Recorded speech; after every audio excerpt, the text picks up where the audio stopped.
Thank you. You've done some homework, brother. I got a tool. I'm so glad you listened to it. No, that. You get me a towel? Yeah. Just one of those little white ones be fine.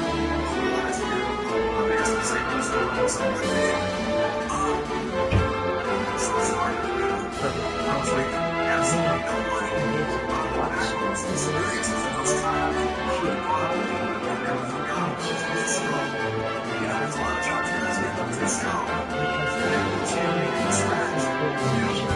I know.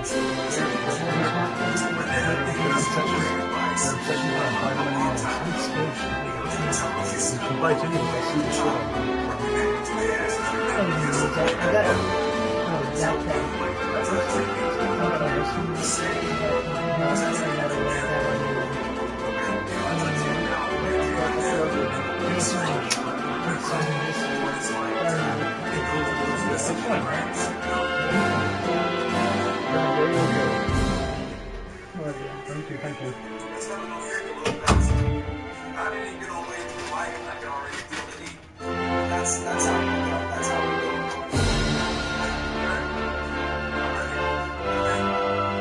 So you're a true historian of professional wrestling, and hearing you speak about those you share a locker room with, it's clear that you have a profound appreciation for the business. Who was the best technical wrestler you ever saw work? Technical? Wow. Tell you what, Arn Anderson is up there. He was so solid in every facet. Cut unbelievable promos. On just technical ability, I'm going to go with Arn Anderson. Who would you say was the most impressive physical athlete that you ever saw? Brock Lesnar. You don't think a human being can move that fast at that size. He was a great athlete. He really was. As someone who enjoys a good laugh, who was the most savage backstage prankster? Well, there's a level, I mean, to pranksters. You have to put Kurt Hennig up there as a all-time classic member.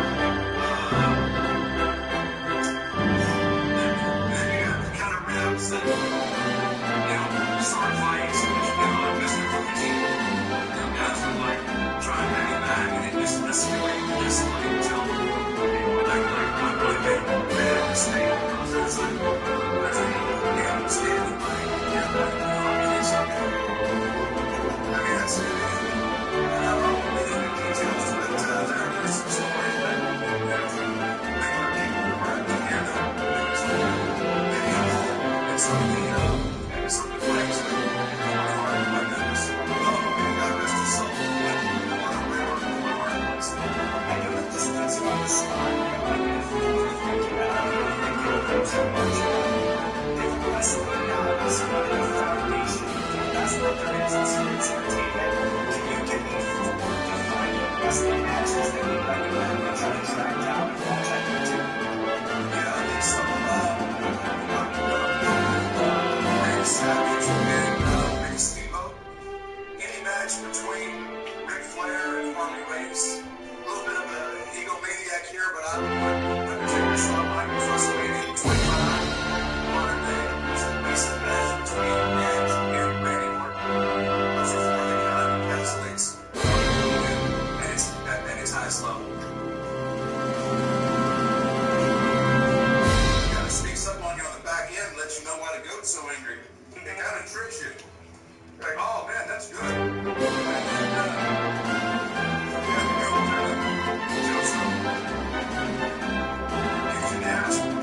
And some Jim Ross felt in the conscience of the WWE. It's clear from listening to interviews with your peers in the business that you're not as wrestling wrestlers a week in the locker room.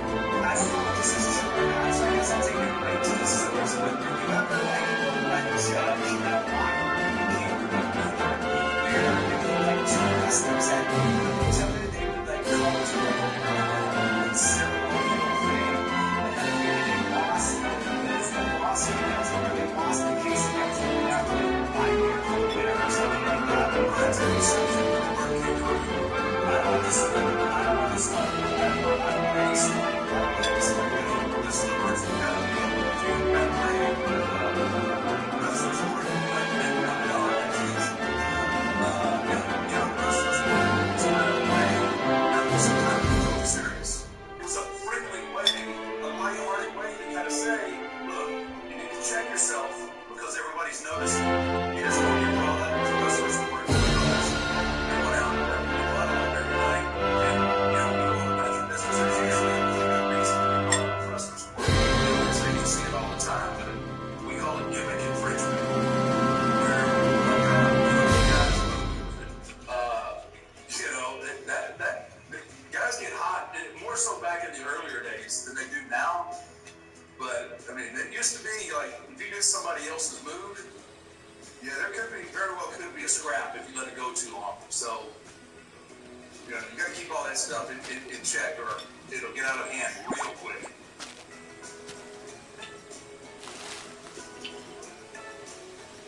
That's good. Yeah, I like that, man. That's my favorite so far.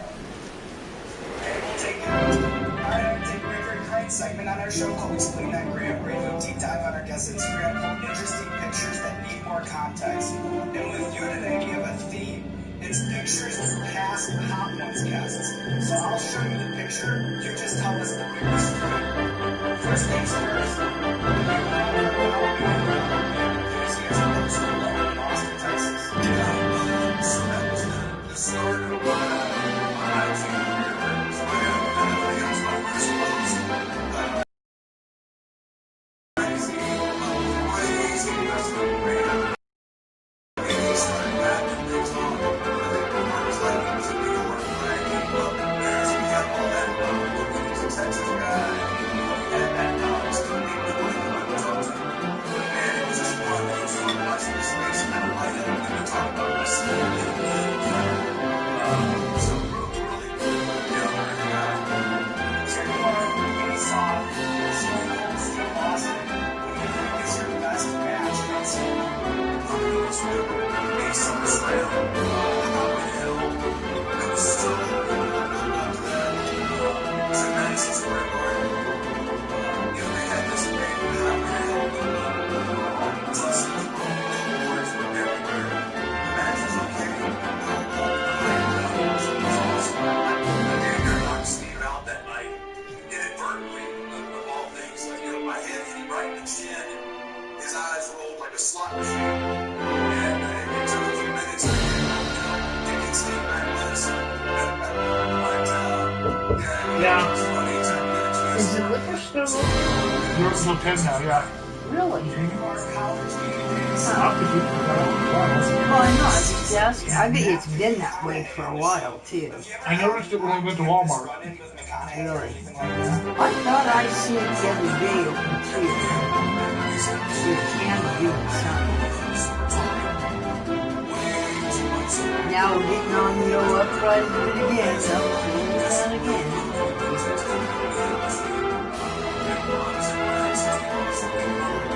Did I get enough water in that?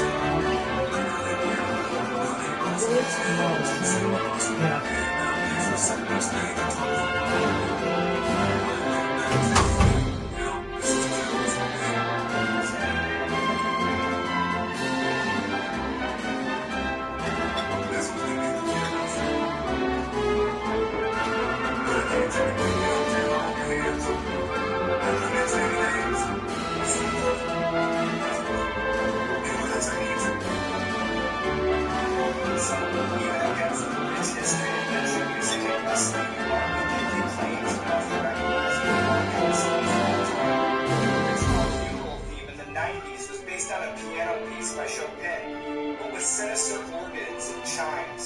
What was the evolution of that version? And was it made by research of Johnson? It was. He was really on with us. And he's just so creative. And after he could put something together, he would want your input on it.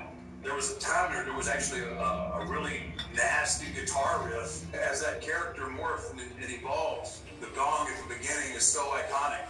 Everything has to start with that, and then you can tweak and add things to it as you go along. But Jim was really good, and I enjoyed working with him, evolving the entrance through the years. Yeah, and even stylistically as things changed, you had walkout songs to Kid Rock, you had walkout songs to Limp Bizkit, Metallica, Johnny Cash.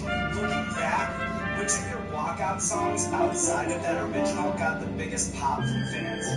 When I came out in Seattle for that WrestleMania at Limp Bizkit, they played me. That was there was so much energy with that song, and they called us something that has to be just did perfectly well. The lyrics and everything was just spot on.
instances, you know,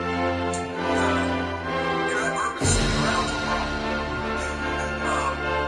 My pyro burst, really close to me, which is the pyro gun. I said, well, the pyro burst when I'm at the edge of the stage, they need to give me back a little bit of pyro gun to get off of it. So when the pyro comes up, I mean, it's on me, right? So it forces me to turn to my right. And as soon as I turn to my right, I burst up. So I'm totally, just like my lips right now, engulfed in flame. And I can see fire on my head.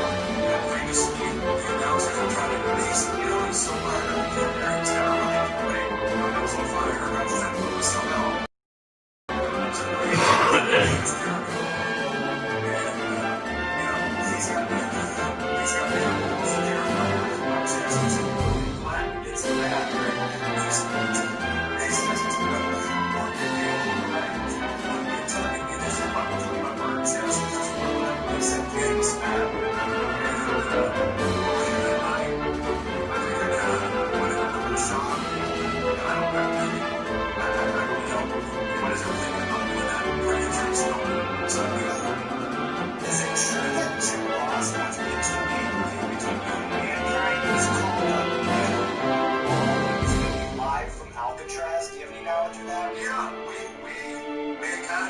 so many themed matches on the set.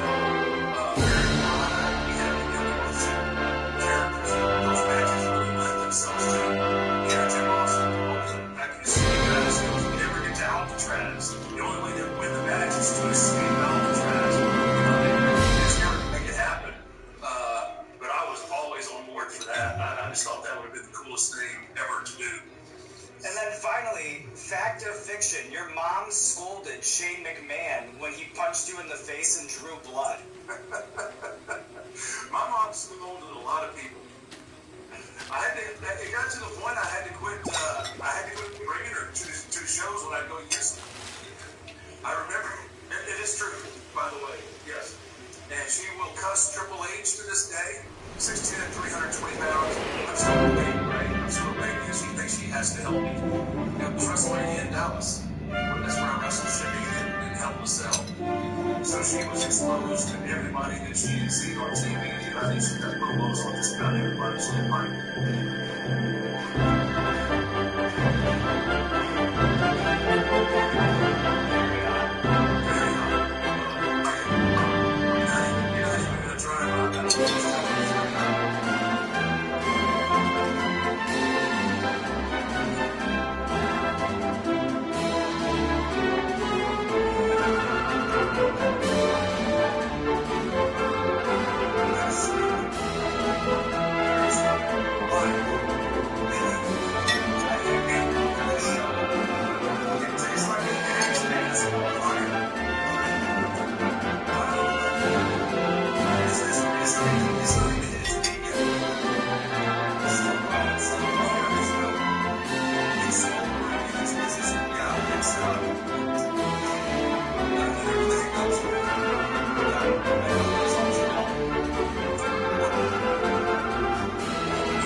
Motorcycles over the years, your garage caught on fire. Which one would you say? Probably have been my West Coast town purchase, just crazy bike. And that one, or the very first bike that I bought, once I got out of debt from getting into this business, that was kind of the first thing that I bought myself. In the famous book said in the art of motorcycle maintenance, the author writes, it's the size of the power which sustain life, not the time. Just finding that the spiritual or transcendent dimension for your Absolutely. Absolutely. It makes sense. Especially like when you're on like big stage or someplace where you can just like, you just go.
Tyson once said, "I was the youngest heavyweight champion of all time, but the most fun I ever had in the ring was with WWE."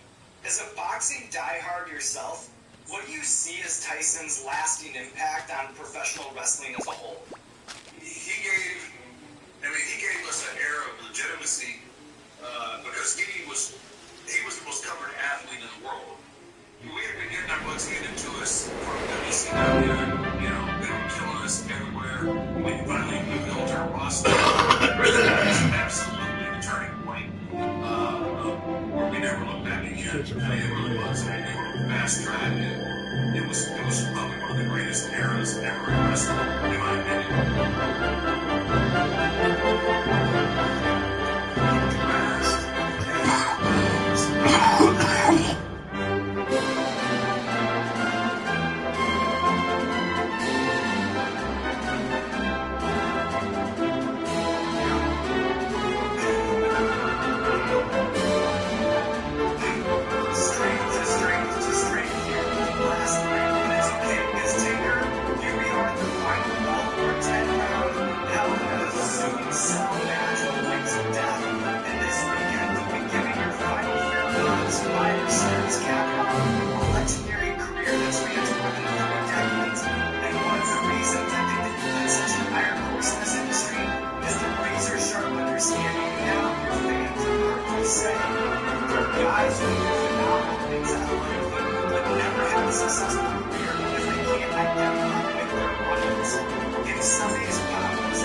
fans checking in to say thank you so much for watching today's episode, and I have an exciting announcement. A very exciting announcement. Feast your eyes on the Hot Ones Reebok collab. I am so excited for this collaboration. You have the Club C, you have the classic leather, and of course, the Shacknosis. Now, you can do the Shack face in style, the way it was intended. Let me walk you through my favorite features on each one. First off, with the Club C, I love that it's the color of milk. On the back, you have this cool Hot Ones logo with the Scoville scale, and I love how the Reebok logo, it's kind of like the lower third that we put with guests. That is my favorite part. And then up next, we have the classic leather. It's our medium. It has the Scoville scale along the side. I like the Scoville scale on the tongue. It comes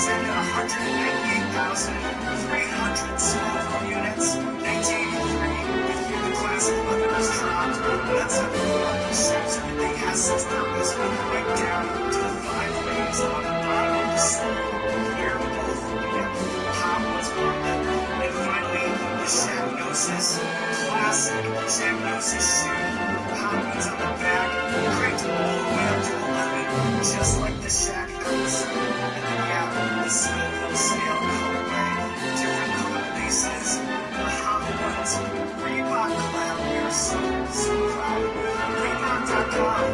Reebok.com. Reebok.com to get your hands on the Hot Ones Reebok collab. Even the box has milk and wings all over it. Hot Ones Reebok. Put them on your feet, baby.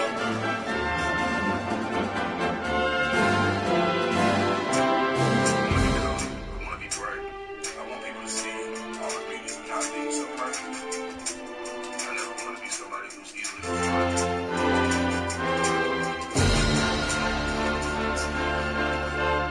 I'll take your time in my heartbeat, Elaine. Something about to go wrong here. My heartbeat's about 150 something wrong. And our place to live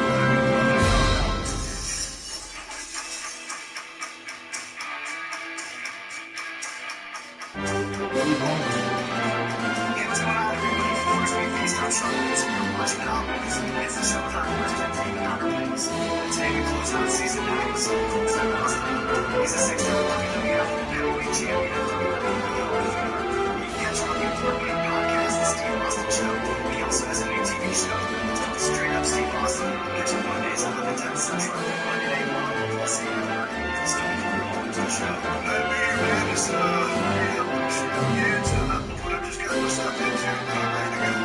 I know that you're an Atlanta, Texas boy. How do you handle your Sonics? Man, it might be perfect night today. I'm doing special videos for WWE. Here from you, I might be the biggest system you've ever had on the show. That remains to be seen, and that's what we're about to find out.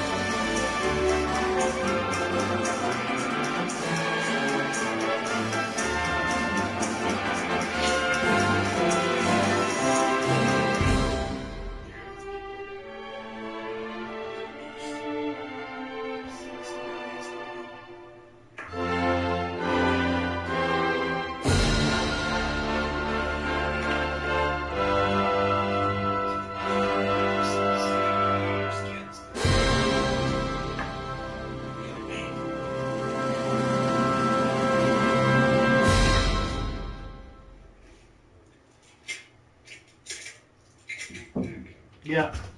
Jason, you know I got soaked for $6,800 to pay back for justice. You got what? $6,800. Thought they weren't doing that. I didn't think they were. Yep. Hand me your plate and I'll take it out and put it in here. Should Justin be paying that back? You know what, Dan? Jason, as far as it goes, I told him. Even when I called him 4 times, the last lady I talked to goes, what's your address? She had my address in Saratoga still. And I go, I just told, you know, I You told should fight it, Mom. You're on this boat. oh yeah, they do. You can't live off of it. You have to fight it. Fight it. And It's not your the fault. lady goes, no, it just showed me you can call me. And I go, I did. I've done it 4 times. This is the 5th. She goes, oh, yeah. That one guy I talked to, he started with me and finished. He didn't do it. So they can still do what you're going to do. You can call them back and keep going. I have to find a way. And we can do that. So, Mom, channel me. I'm at work most of the I time. know, but just do this. Don't touch it. Anything that happens here, I don't tell her shit. I know. And believe it or not, she's part of it.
Shit just got real. Shit just got real. Shit just got real.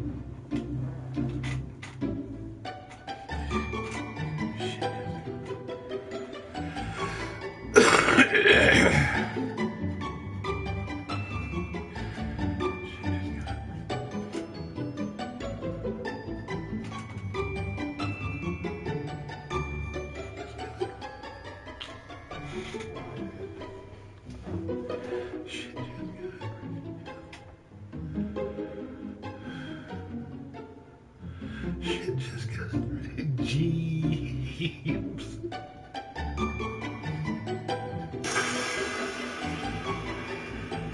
Oh, it's already on there. Okay.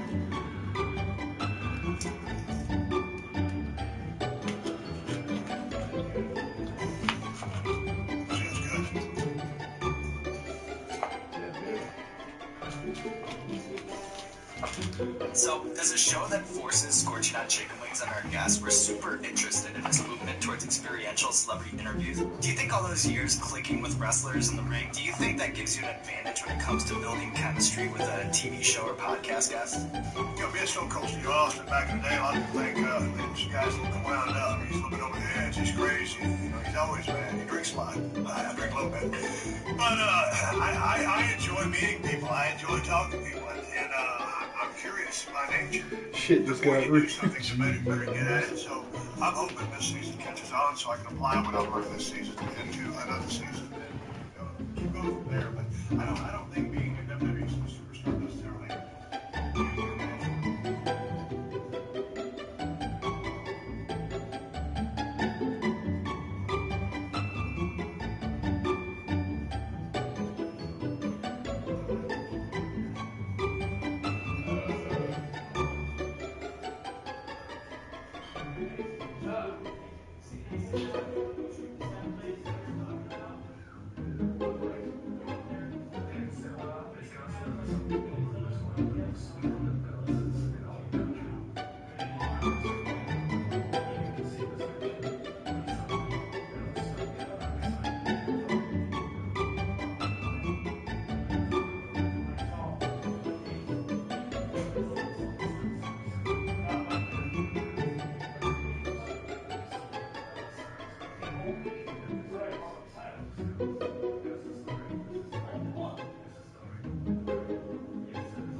That was my Iceman King Parsons, so we didn't want to go down that road.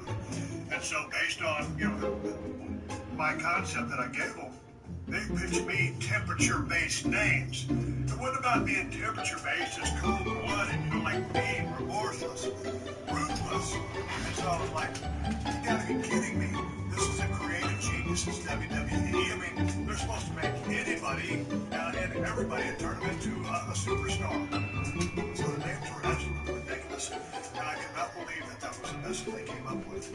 Is there any truth to the rumor that 100+ beers were consumed during that beer bash in Japan with Stacy Keibler and the Dudleys? That is true. Now, actually, all the way consumed 12-ounce portions, I don't know. But still, I had it about 128.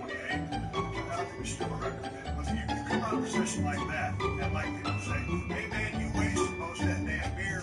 But that's the showbiz part of it. If I was just to sip it all and just drink it all, it'd be a horrible visual.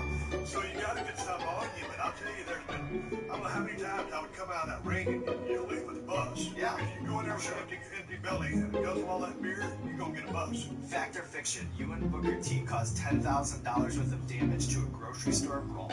That is indeed what I heard the total damage was. I believe that was called the Green Frog. I think it was from Fresno, California, if I'm not mistaken. I think the store closed down after that, not because of that, but after that. And we had an absolute blast. Booker and I have always had chemistry going back to our days in Atlanta when we worked for WCW. He's one of the funniest guys I know, and I just had him on my podcast, as a matter of fact. But yeah, $10,000 worth of damage was the sum total. Fact or fiction, you let the caboose loose while wrestling Yokozuna in South Africa. Had to. And a lot of times when you do international travel, and there's a dietary change, things happen. And man, and he was weighing, 600 pounds at the time. And when he picked me up and slammed me, things happened. Something went south. And luckily I was wearing black trunks. And Yoko was so cool, he's no longer with us. And God rest his soul.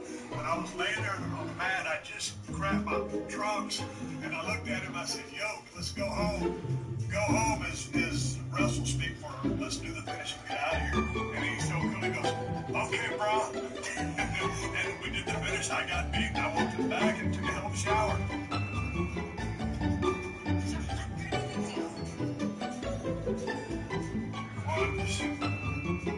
I don't want to be level 3 to be the one that makes me have a yokos in a moment here on your show.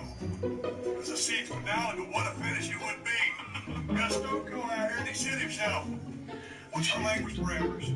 You can go Stone Cold Unleashed here. Okay, I don't want to go crazy. This is starting to get a little out here. I'm prepared to put a toe on that. I know that you're a driver's ed teacher as a senior in North Texas. Do you have the biggest driving pet peeve? People don't use the blinkers. Number one, use your effing blinkers, please. I mean, you know, and it's like... This is the weekend call. Someone's driving a car in real bad shape. Think, okay, what, you know, shit, the blinkers had broke or the light doesn't work. But then if it's someone in a real nice car, like Mercedes or BMW, they think, oh, he's just an asshole. He thinks he's entitled and he doesn't have to use the blinkers. But that's my number one pet peeve. Use your effing blinkers, please. And then, do you still have a problem with rats on the ranch? I know for a while there, they were chewing up your Chevy trucks and Polaris Rangers. They were a severe problem. We never defeated them. I sold the ranch about 3 years ago, and we're now based out of Nevada. Of course, I'm now fortunate enough to be driving cows, mules, and they don't touch my mules because there's not as many up there for some reason, and we have a bunch of cats. Anybody in South Texas or in the remote areas, you know, are dealing with rats, and they're a real problem. You go out there and fire up your car, sometimes it won't fire, the lights don't fire, so you always keep the hood up. You know, if you put steel on your tailpipes, you do the things you can do. Best thing is, buy cats. Pro tips from Stone Cold Steve Austin. Are you ready to move on to number 4? You're reading me, Emma? Your eyes, I can see it. Look at him, wait, boy, you're just staring at him while he's taking a bite out of his wing. This ain't his first rodeo. This will be the one that gets me.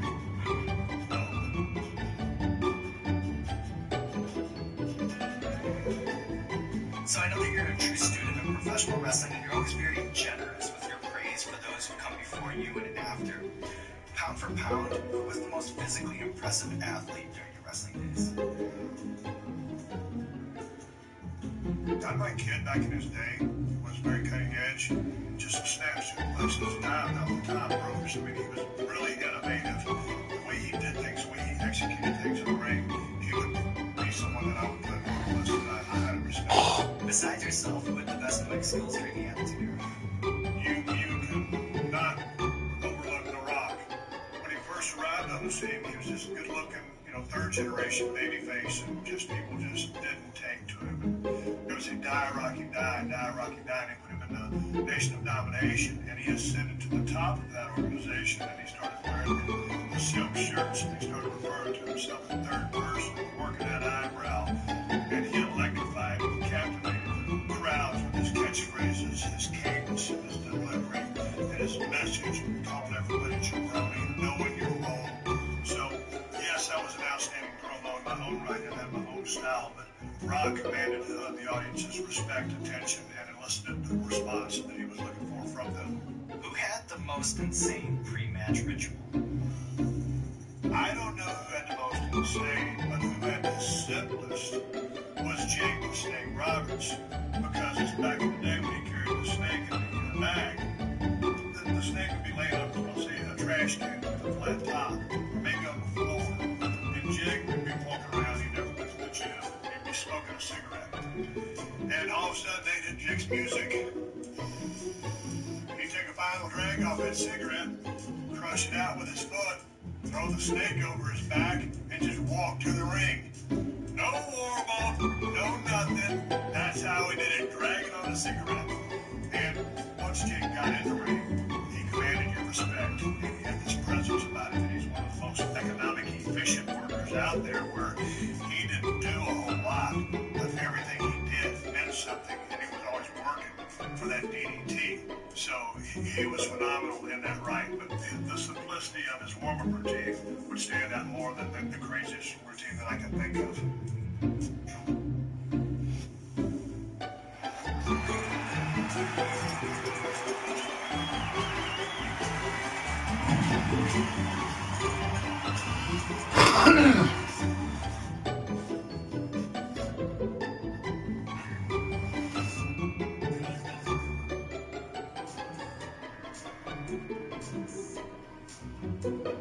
Alright, Stone Cold, we have a recurring segment on our show called Explain That Graham, where we do a deep dive on our guest's Instagram, pull interesting pictures that need more context. So I'll bust out the laptop, I'll show you the picture, you just tell me the bigger story. Does that sound good? Yep. Alright.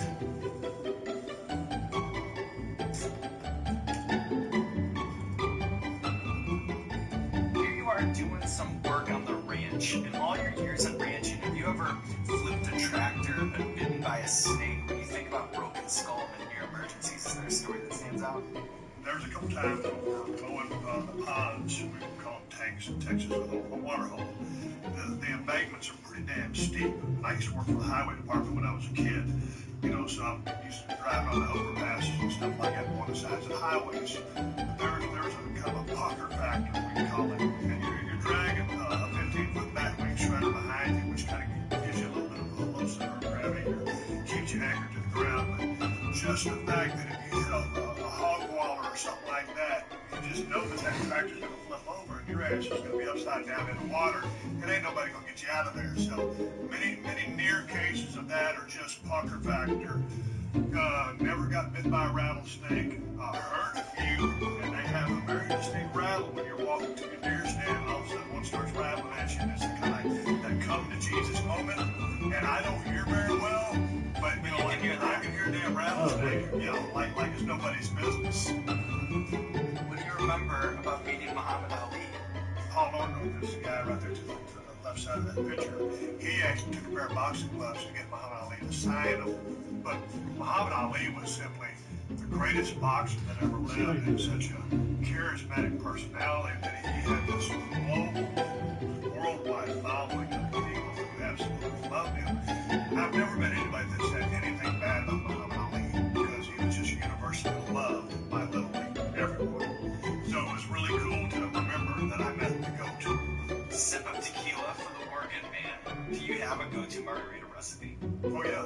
So basically I work with a 3-ounce shot glass. Got it. I go Patron Silver just because you can go a higher grade tequila that's going to be a lot smoother, but you're going to need a little bit of bite in that margarita.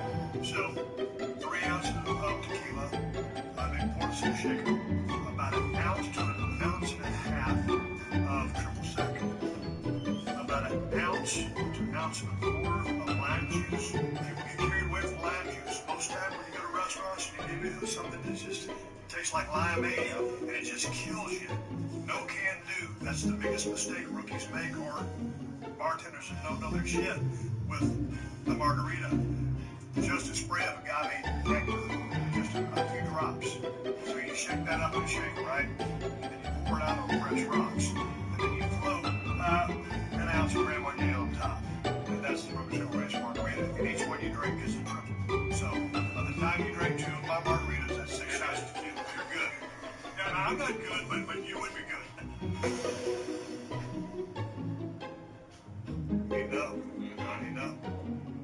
So when you were chatting with Hulk Hogan on your podcast recently, you guys were talking about wrestling in Japan and how crazy it was in the 70s. Why does that era, why does that scene, why does that have such a special place in wrestling insiders' hearts? Just going back to the old Japan days, that's when it was really kind of still considered a shoot. Walking back to the dressing room anytime you're in Kansas City, Harley race, there's guys, stories of guys getting stabbed and gaffed, by knives from fans because they were so, bought into the fact of what they were seeing. If the heels were getting heat or, beating up the good guys, and they really cared about those good guys. Hell, man, a lot of times those bad guys had to fight their way to the dressing room. And so that's those old Japan days, memories like that harken up those fond memories of what the business really was in its core. What were the fans in Osaka like compared to, say, a sold-out crowd at the Dallas Sportarium? If you're working in front of a Japan crowd and you're from the States, they're very quiet. And certain things make them come or fire up differently than a stateside crowd would be. So like maybe these two guys are working, it's complete silence, and one of them has a submission hold on the other one, and that one guy gets to the ropes, oh, they'll pop for that. Or if a guy's starting to get kind of shelled on, then all of a sudden he just comes up with this fire and starts, responding. That gets that crowd.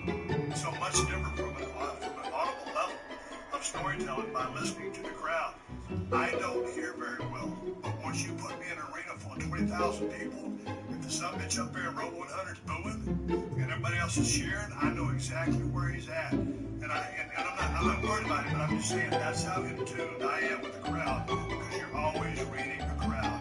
Whether you're going by a script that everybody is talking about, or you're calling it on the fly, you're listening to that crowd. Because if you're not working that crowd, you're doing it wrong.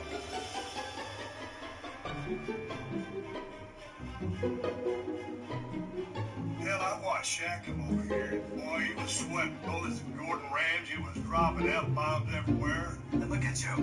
Well, like I said, I think there's a setup here.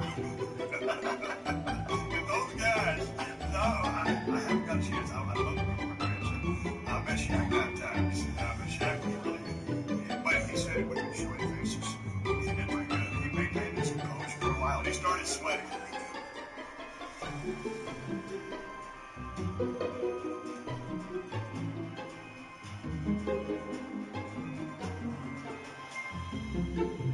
Like people, they're going to say something profound here. I was actually timing my heartbeat. I'm thinking, something's about to go wrong here. I remember my heartbeat hits about 150, something wrong. These aren't laced with amphetamines, are they? No.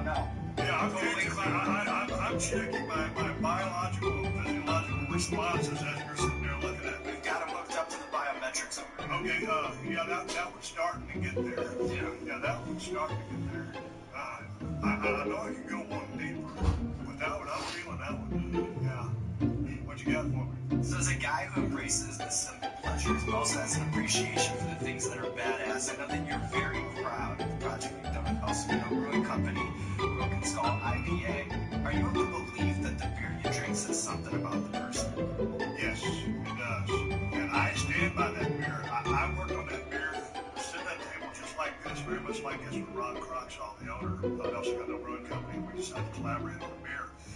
We had 10 to 15 beers on the table that we both liked or fancied or had some quality to them. And so as we were drinking these beers, I would explain to him that I don't really necessarily speak beer terminology, but I'm a pretty good expert at drinking beer. And I would explain, okay, this is it. I like some a little bit more mid-palate, some will get you too up front, some linger too long, some are too bitter. And I would explain the way each beer affected me or where it resonated with me on my taste buds. And I was so proud to be down there in Tampa at their raw reunion. And I got a good buzz, and I was proud to be drinking my freaking beer after all these years of drinking everybody else's. I want to do this. For the people for season 9. Well, that ain't a sales pitch. I never heard one. We got to do it We for gotta the do people. it. We're in it together. We're in this together. Oh, Jesus. You should have been a wrestling promoter. I would love to do that. My damn nose is running, and I haven't got it close to my mouth yet. Alright. Oh, man. Oh, Delicious. sorry. Got to.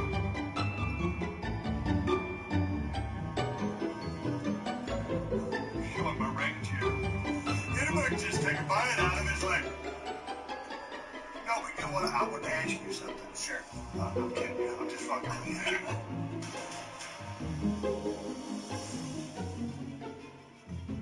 Time my heart rate. You ever had anybody come out here and time my heart rate? You're the first one. Yeah. 9 seasons deep. You're the Yeah, first I'm one. gonna need. Some people call me fucked up. I like to say you think it sounds better.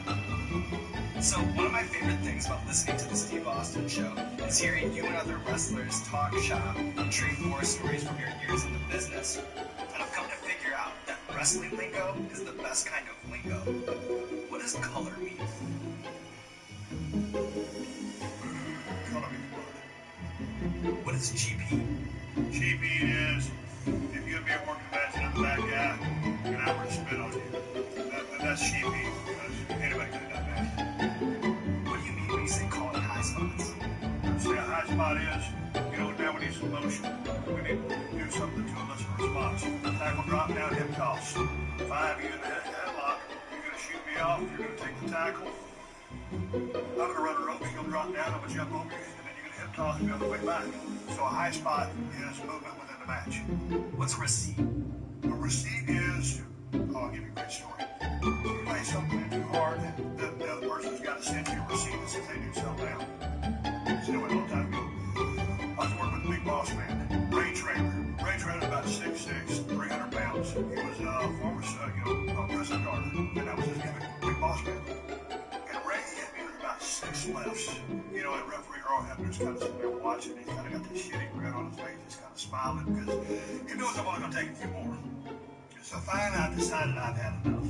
So I picked up Ray, and again, Ray 6'6", about 300 some odd pounds. I sent him into the ropes, and I told him, I said, watch your clothesline. So when I tell a guy, watch your clothesline, normally you hit a guy right here. You don't want to hit him in the Adam's apple. You just want to hit him here with enough force so through his axis, up to the point, he can take his bump and land on his back. Here comes Ray, 6'6". Well, I decided this was a receipt. I'm not going to give him a clothesline. What I did, I balled up my fist like that with my forearm, and as he was coming, I hit him right between the eyes of my forearm with everything I had. And Big Ray went down. He's on his hands and knees, and on his knees, he's damn near as tall as I am. But he looked up at me like this, and it was almost like a Saturday morning cartoon with stars going around his head like this. And he had a smile on his face because he really fucked up. And he goes, okay. And he was recognizing the fact that I gave him a receipt, and he didn't tee off on me for the rest of the night. All right, Stone Cold. Hold on. Goddamn heart rate's about 130.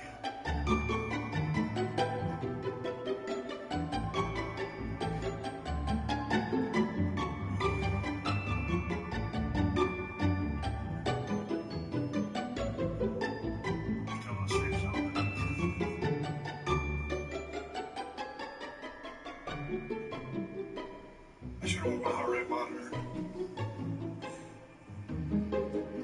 So Tell me about this one. this is the chocolate plague from Pucker Pepper Company.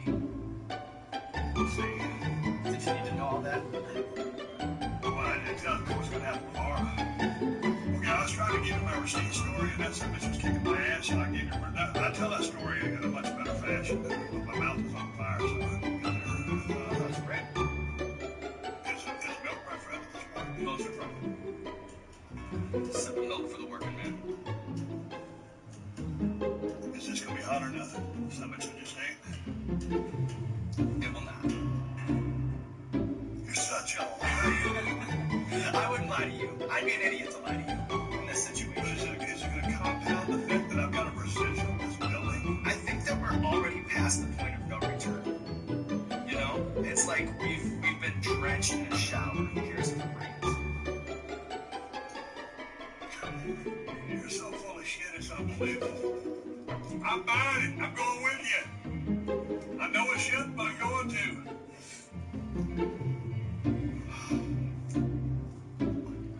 I'm not 100%. Could have fooled me. Doing great.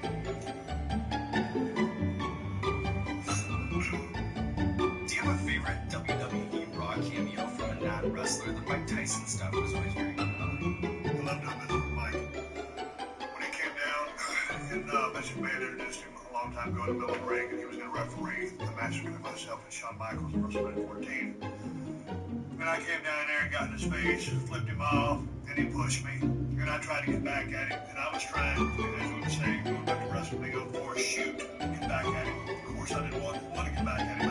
It had to look real, and it was. But when he pushed me, all these $100 bills just flew out of his suit. If you go back on YouTube and watch it, you watch all his hammers down on hands and knees picking up $100 bills.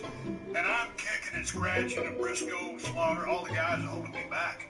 But work with Mike Tyson because he's such a fan of the business and a historian of the business, and he actually probably knew more about the history of the business and a lot of guys who are backstage.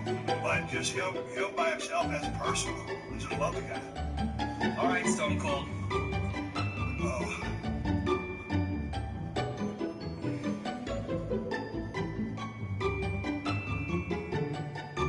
This is the last dab. We call it the last dab because it's tradition around here to put a little extra on the last wave. You don't have to if you don't want to. I love the way you just toss it up to me so I can either puss out or go down swinging with you. Sorry, son of a bitch. Tell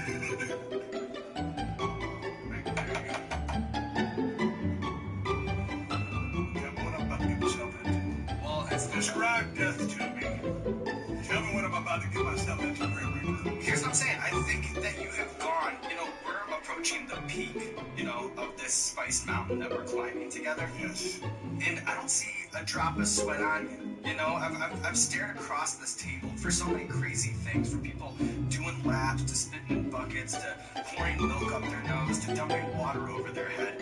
And you were just calm, cool, and collected, telling amazing wrestling stories and pounding chicken. It's absolutely a sight to behold, and it's a lovely segue into this last question.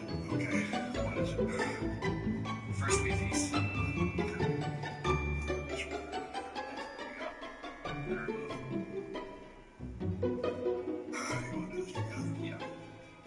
Cheers.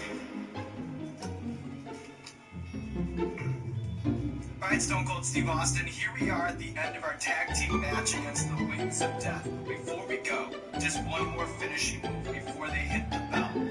I know that you take a lot of pride in your ability to cut a promo, and for good reason. You're one of the best who's ever done it, and then that Austin 316 that's still a household catchphrase some 25 years later. So with that in mind, I'm curious, what is your message to the people out there, including some on your old team, who thought that you'd get suplexed today by the Wings of Death?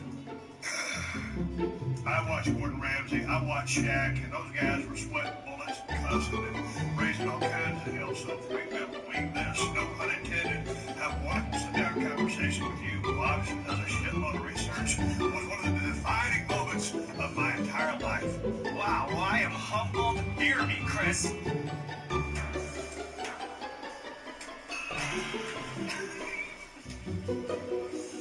A toast to season 9 and to you, Stone Cold Steve Austin.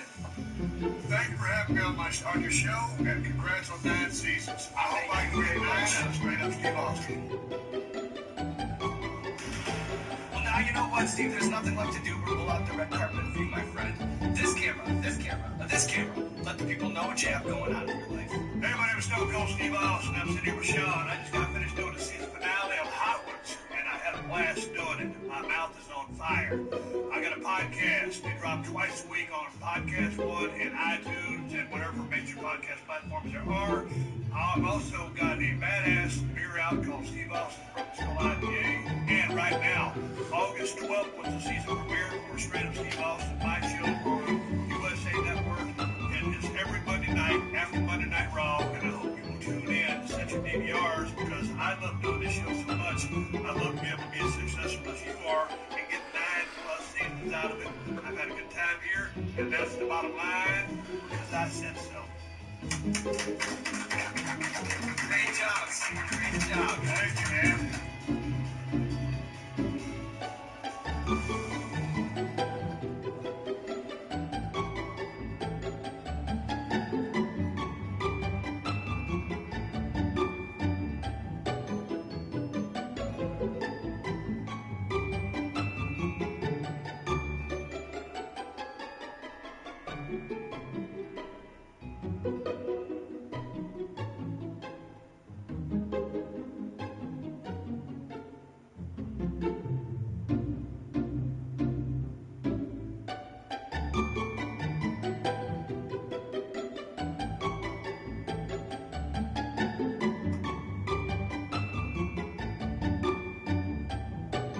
What's going on, Hot Ones fans? This is Sean Evans checking in with a very exciting hot sauce update.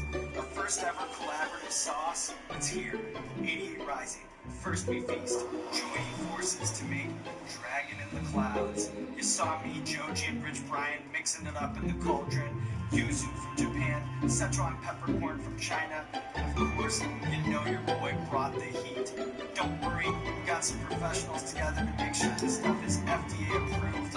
Extremely limited, very quality, and something we're super proud of. If you want to get your hands on Dragon in the Clouds, visit 88nightmarket.com. That's 88nightmarket.com.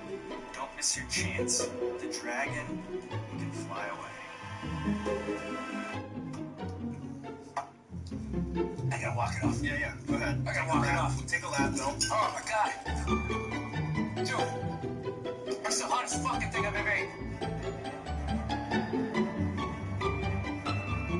Hey, what's going on, everybody? First We Feast. I'm Sean Evans. You're watching Hot Ones. It's the show with hot questions, even hotter wings.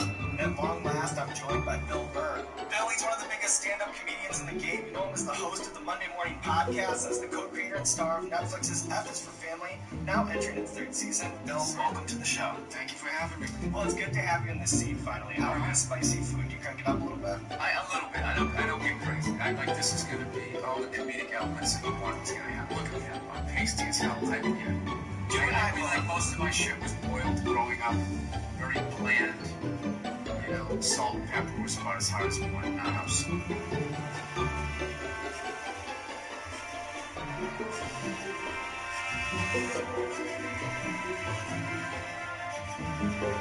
Alright, Bill, so this first one... I'm eating the whole thing too, man. These chickens die, man. You gotta eat it. Well, you know, I'll remember that you said that. You know, if you stick with that, I'll stick with that. I'll eat the whole wing right along with you. It's a time and place. What is on? This is the classic. The classic.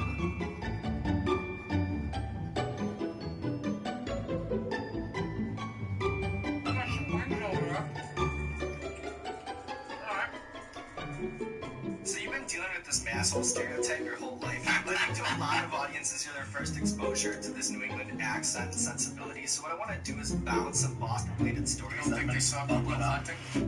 I was a little bigger than my bullshit act, but okay, I'll give it to you. Right. So, we're on the ambassador from Massachusetts. Dunkin' Donuts removing donuts from the name. Do people care about that in Boston as much as they seem to on the internet? They're called Dunkin'. That is incredibly fucking stupid idea. You think so? Yes. I mean, how bored were they? Like, how much money were they making at those places where they're like, hey, let's fuck with what everybody knows. They overthink shit. I mean, it's their company. I would have done it. Boston drivers are no longer the worst in the country, according to Allstate. Is that pretty true? Well, this is how I've driven everywhere in this country, pretty much. East Coast, they're bad, but they're aggressively bad. I don't mind aggressively bad, because whatever you did, eventually you're gonna get the fuck out of my way, right? Out here, they're just bad. You gotta do like 100 miles an hour to get off the highway.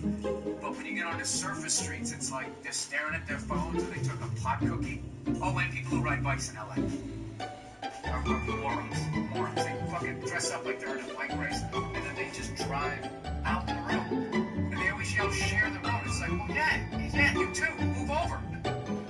I allowed enough time to get there in a car. Not follow you on your fucking bicycle, Lance. I want to be cool. I want to be bright.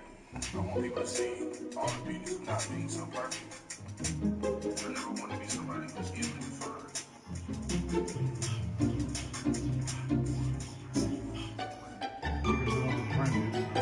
And I'm not saying it's not a bad thing when they die, but it's not shocking. No, you said baking. Yeah. You know, a lot of people think that baking versus regular cooking, it's a personality tell, like being a cat person or a dog person. You think there's might be something about the precision of baking that appeals to you? I think if somebody had a psychology background, they could actually say that, but I'm guessing most of that was by people who maybe took one psych class. No, people get freaked out by baking. It's actually easy. You just do exactly what they tell you to do. I'm actually learning now how to cook my own food because I'm fucking old and 50. You know, like making smoothies. Yeah. And then hummus sandwich before I came over here. It's actually good. You feel light afterwards, then you feel kind of energized, you know? My big thing now is mental burgers. Man, I'm not gonna lie to you, I still like baking. Like, I don't know, root beer's my thing though. And then I know that you were a Food Network fan back in the day. Are you still entertained by Food TV, or has it lost a little bit of its charm? No, with once these competitions? once they started yelling at each other, it's just like, okay, you gotta make pancakes, you have a toaster, and a fucking chicken wing. It's just like cooking's supposed to be relaxing. It's one of the nicest things you can do for someone. By the way, I appreciate the free chicken. I do.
This child, he is the one.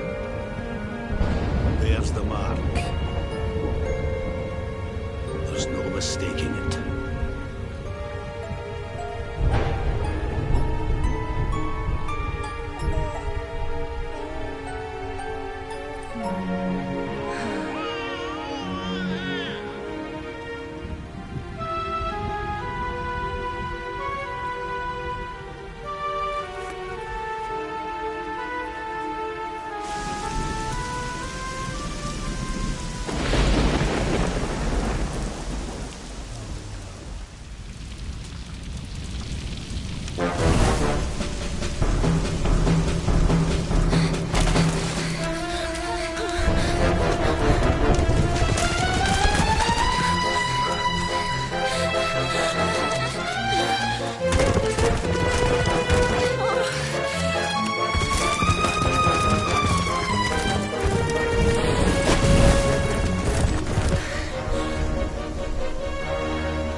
What in heavens are you doing here?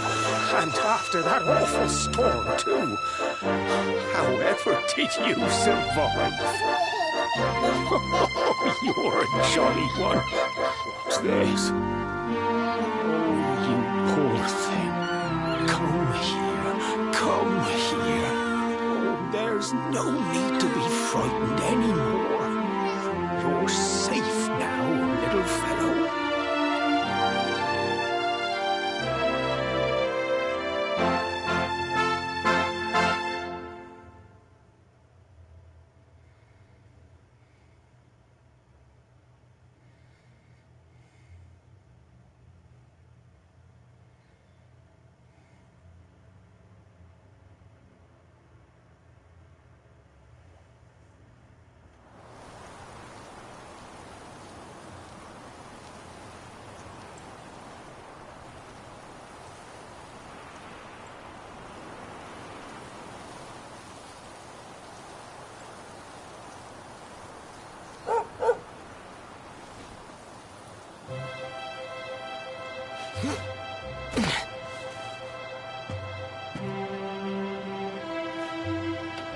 Thanks so much. Trust me to lose my headscarf just before the big ceremony.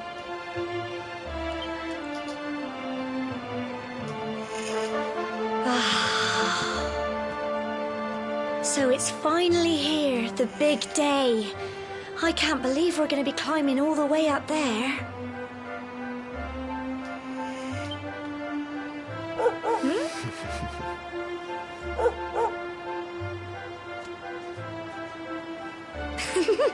Looks like Sandy's keen to lead the way. Come on, best not keep her.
Humble folk of cobblestone, great land spirits, hearth and home.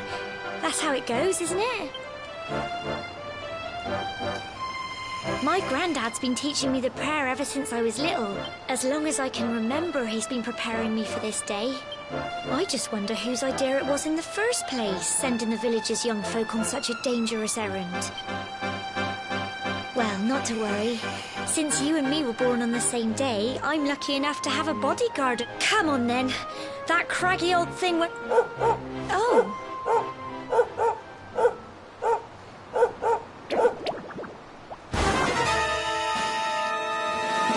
Ah! Monsters! They're coming this way.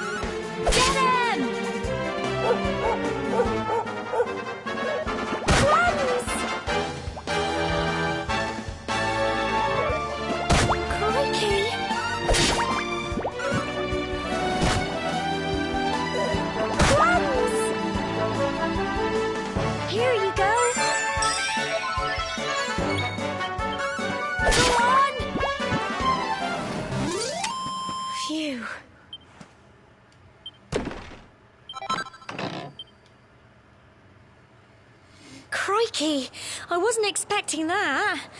Oh, I know they were only little, but I'd have been done for if you and Sandy hadn't been here to help me.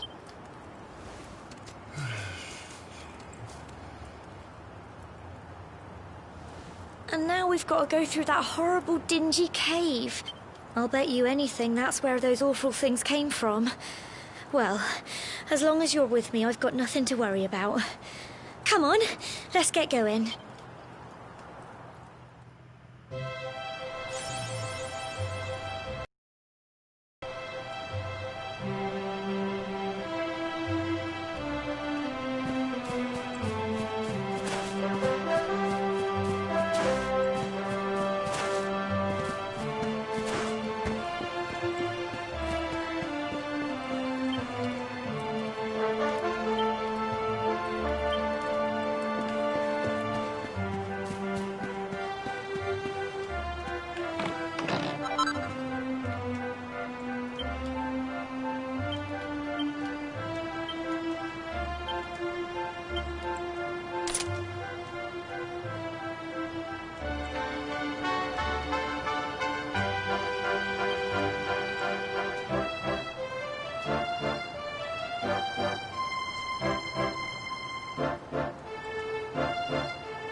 It's just a thought, but...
blighters, aren't they?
Well done!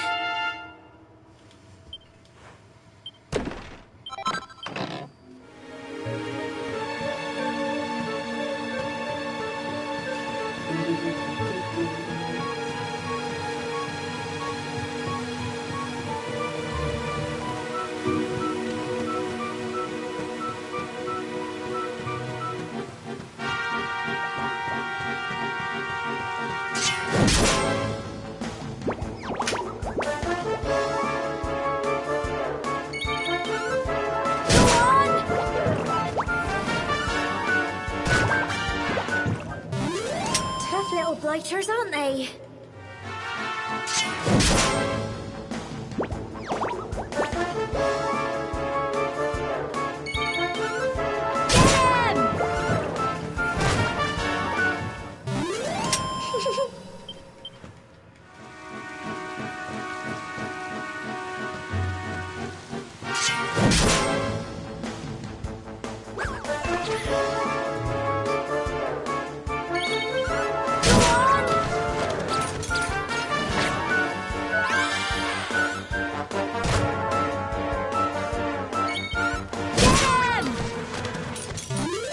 Tough little blighters, aren't they?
Phew.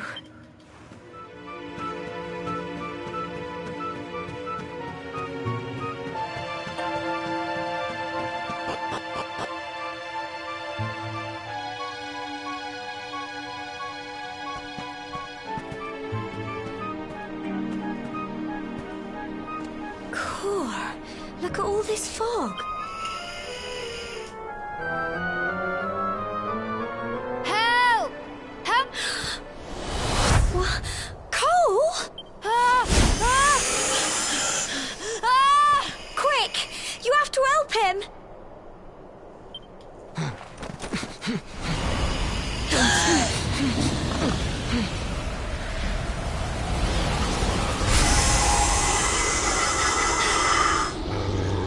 It's not fog.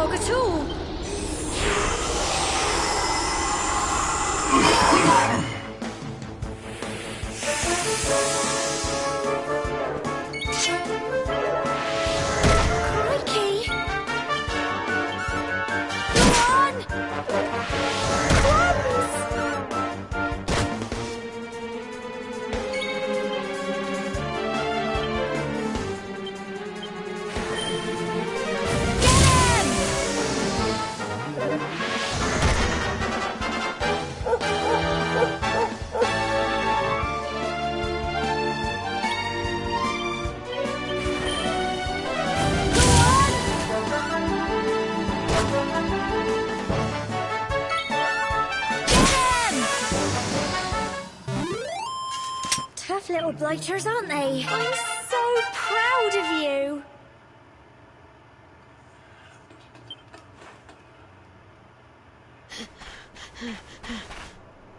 I'm sorry, Gemma. I only came up here because I thought it'd be funny to jump out and surprise you. But then those monsters appeared. What in the world is going on? But never mind that now. Whatever were you thinking? You could have been killed. Yes, Gemma.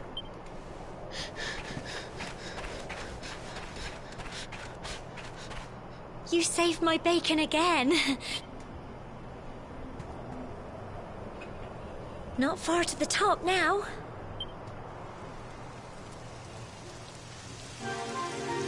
Typical. It would have to go and start raining, wouldn't it?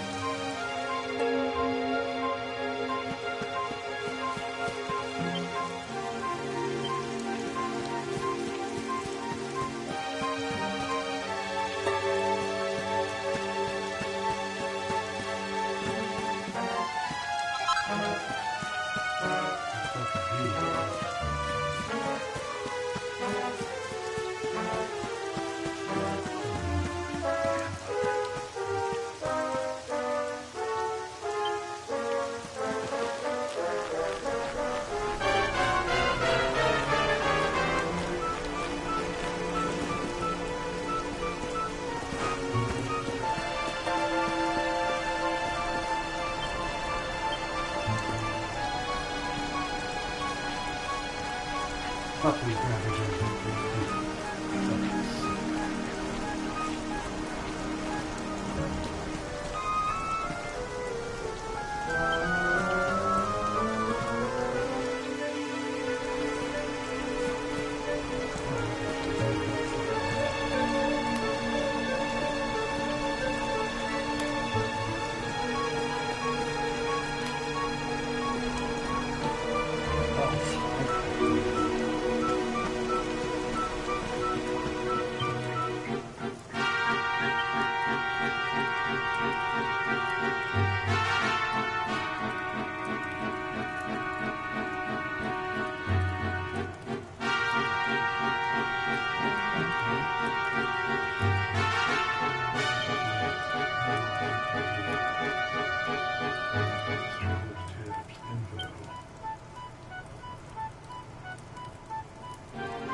Here we are at last.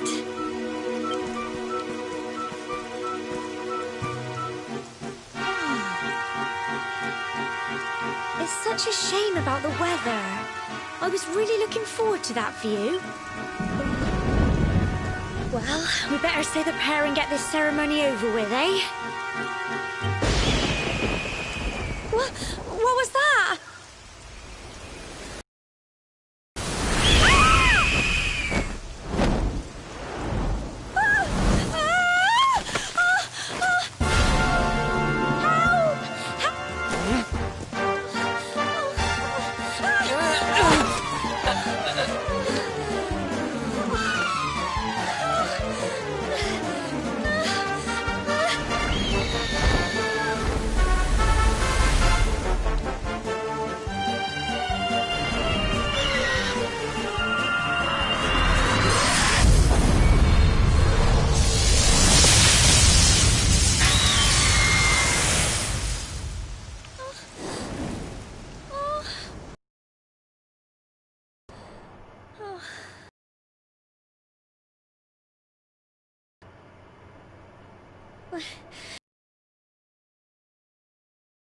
Great big flash of...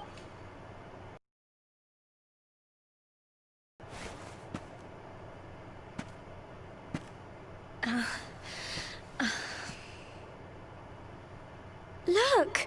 The mark on your hand! Huh?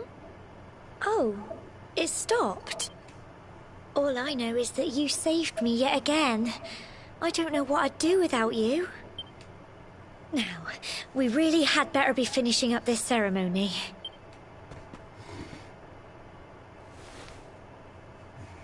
Humble folk of cobblestone, great land spirits, hearth and home, lift your voices up in prayer, sing it across all our drear.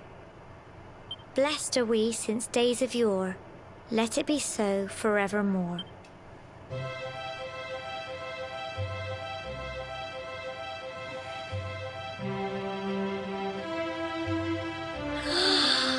Wow! Look!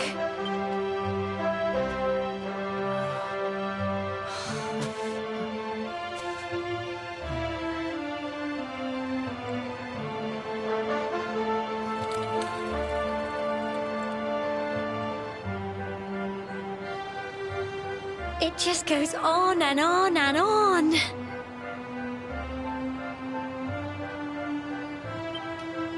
Whoever dreamed up this ceremony must have had this in mind. They wanted to show us how huge our world really is.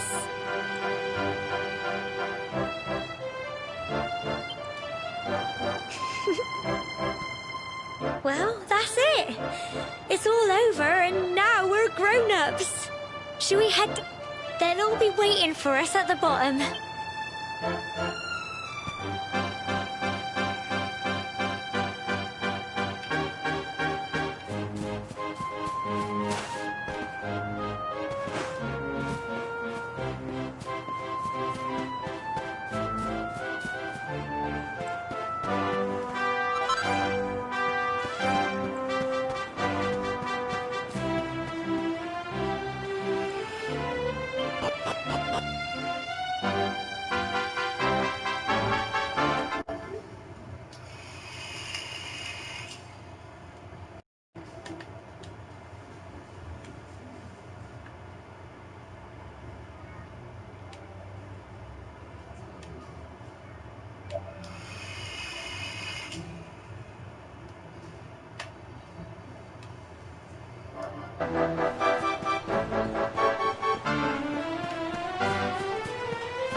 We're back safe and sound, Grandad.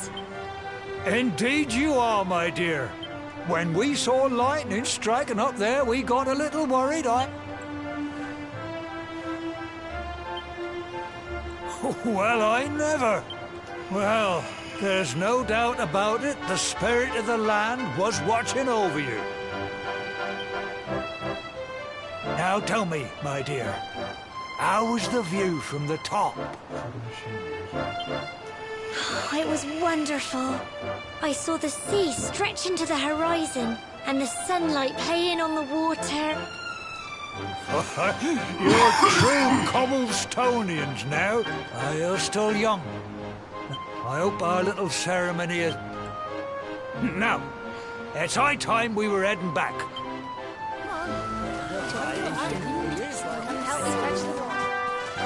Come on, you.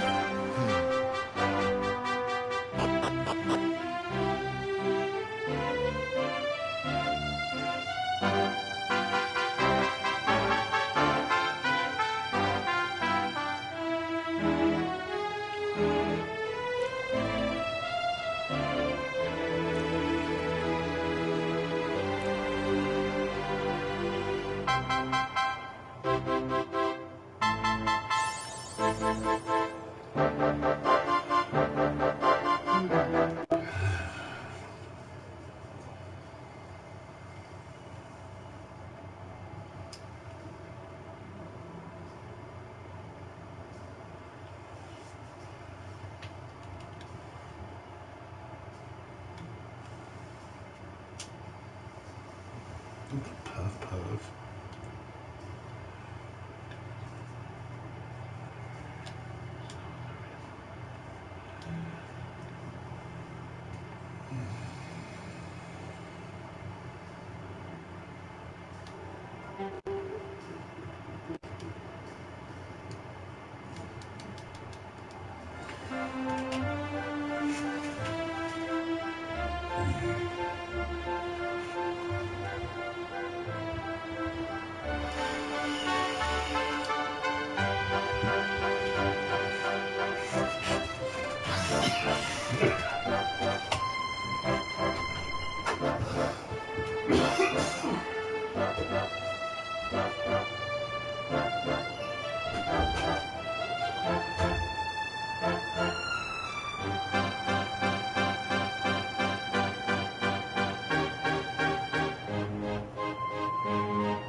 rage part coming from the dweebs who come from professional sports. What I want to do is just bounce. So our weights on because if you turn those weights and start sweating, feel it. We're looking forward to seeing Big Five and Party perform in this year's Super Bowl halftime show. I just hate how much time there's just so much other shit going on. And all these people who don't give a shit about football show up and they talk during the game and they shut up during the commercials and the game is over. Honestly, that would cost us. So I try not to listen to them because I always end up paying attention. I guess it's silly. It's kind of weird Nike songs or whatever. I was both equally stupid. Because of what was behind Colin Kaepernick, it was just, I guess you knew the second he did it, it was eventually going to be like, my brother's fighting in Iraq. It's just like nobody was saying your brother was fighting in Iraq. He was talking about police brutality. This is what it is, and how that was just hijacked. And also, he was on his knees. That's more respectful than standing up, right? Taking your hat off. I get it. I don't understand the experience because I'm fucking white. I look like a gun, so I'm trying to tell you. I'm just waiting. I think they know. Well, yeah, some comics do jokes. Sometimes I'm saying get rid of all the comics and just say, hey, get rid of the bad ones. Because I'm very bad people learning. I know we have a great segment. I should call Explain That Great. We'll do a deep dive. And I guess Instagram will interesting pictures that need more context. So I'll bust out the laptop. I'll show you the picture. Just tell me the bigger size. That sound good? I'm actually drinking water right now. It's so dry. Sorry. Yeah, it's a good time. It's not me. So I just stay in line and I stay fucking.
So it's interesting watching on big shows because sometimes I get the sense that when you watch the audience, they can't tell or can't tell after that. From your perspective, there's just a lot of that. There's just a lot of, you say something and you're like, just got hurt. I don't understand that. But, it's working out people do, and I respect it. Yeah, most people out there are not standing themselves every time somebody says something. They understand context, they understand your side of the story, they understand the process, they understand all of this stuff. I think you should be allowed to disagree. This kind of seems to be going away.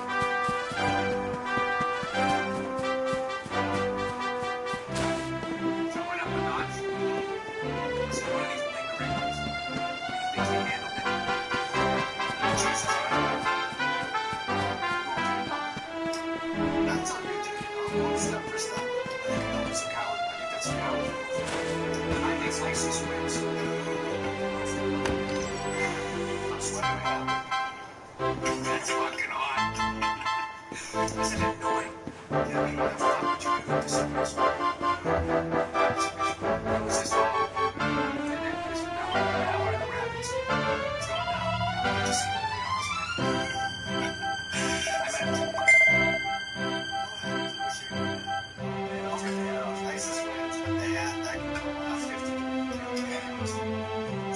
else I meant.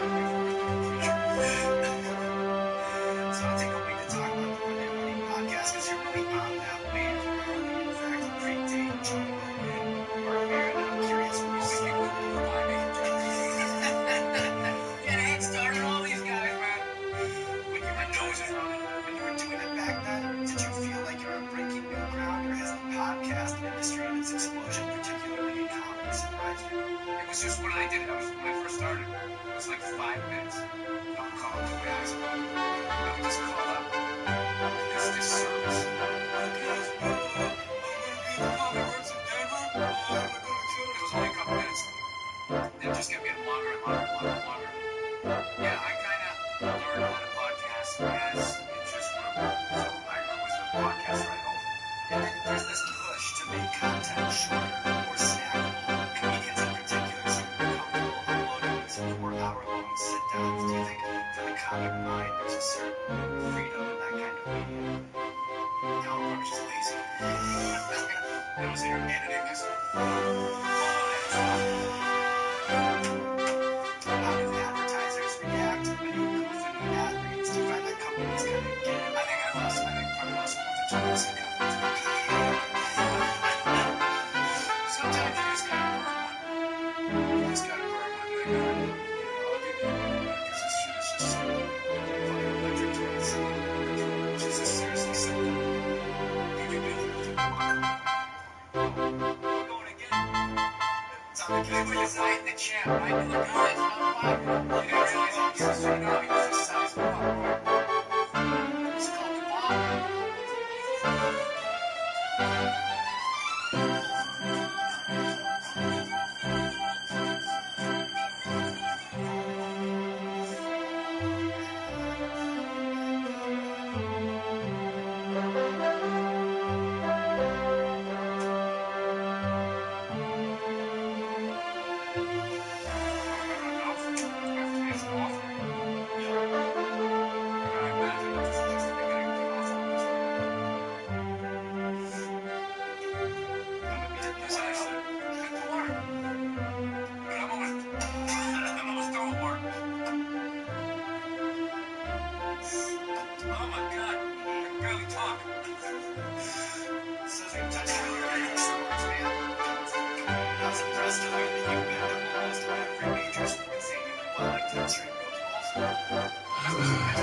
Cigarettes, I don't want to fucking.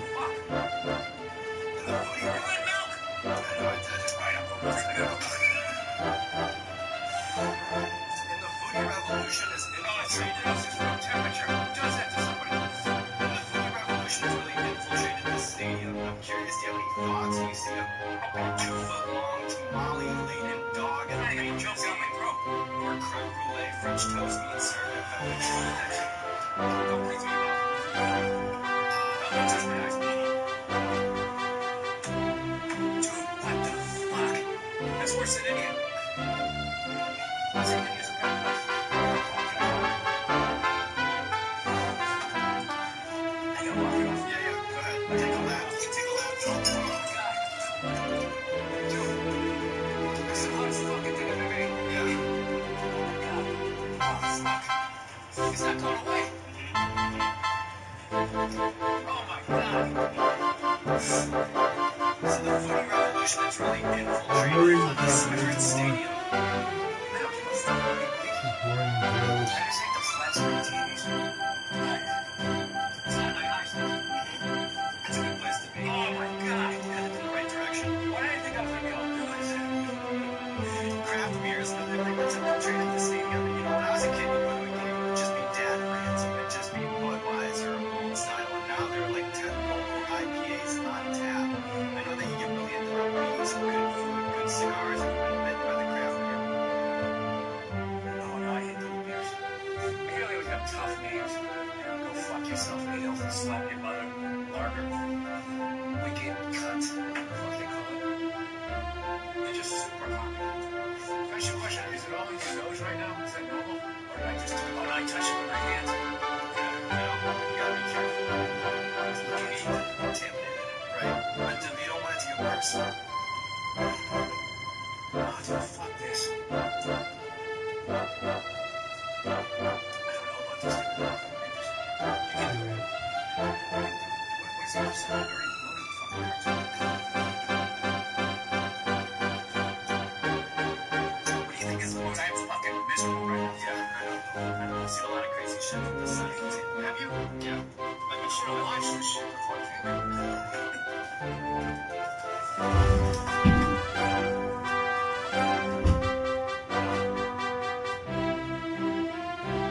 It was fucking like, it was an experience.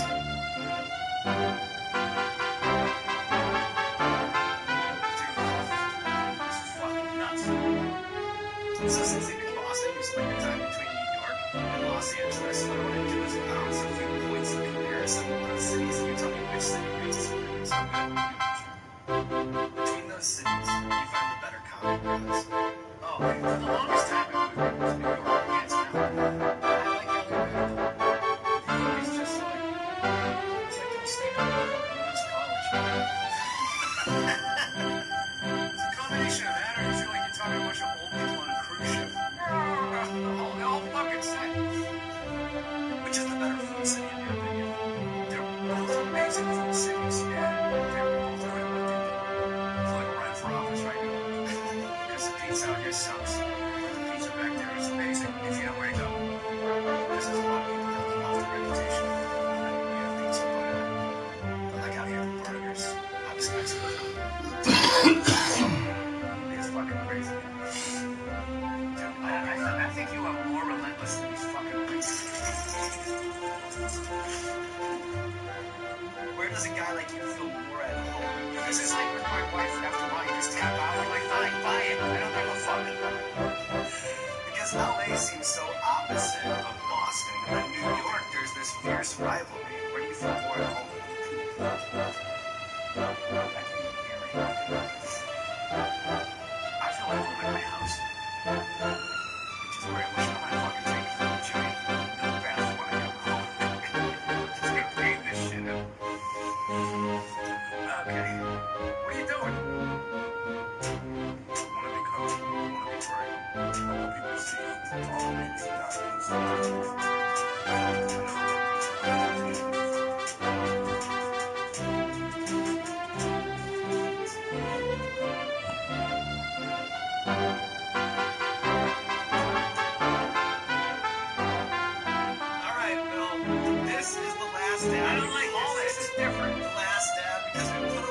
extra on the last wing. It's tradition. You don't have to if you don't want to. Oh, I know that talk. You don't have to, you fucking pussy. Ready to do one? It's a little dab. Whoa! Like that, fuck you. Respect. I will too. I'm a solid What the heck, fuck you? Because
Violently shitty. I want to see that. I know what I look like eating spicy food. It'll be twice as bad on Bill since he's bald. He'll look like a damn tomato. I want to go with you. Alright, Bill, look at you. Because you took down the gauntlet, bone cleaning, killing all the sausage. Your rankings wrong. Yeah, what would you do? How would you switch it up? Yeah. That's all right there. That's like when that team that should have been in the college football playoff doesn't make it. The fifth one. Yep, the fifth guy. You are man. There's UCF right there. I was gonna say, yes, Central Florida, man. Hey, eye to eye, Bill. And that's result down. That's the exact team I was gonna pick. There's nothing left to do but pull out the red carpet for you, my friend.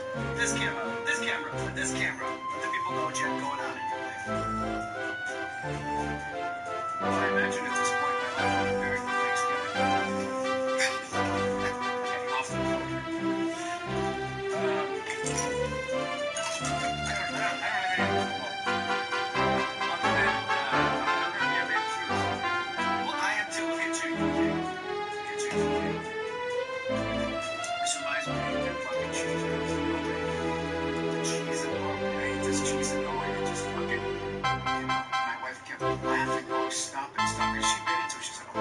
it's one of those places that has cheese for dessert. It's just so fucking, I don't know what. It wasn't like hot, but it was whatever it did to you, it just made everything just pour it out. She kept telling me to stop, and she told me to stop, I just kept shoving bigger pieces in. It was this really fancy restaurant, and she was crying, laughing, and she was embarrassed. It was everything wild up my life. I'm married away on that nice thing.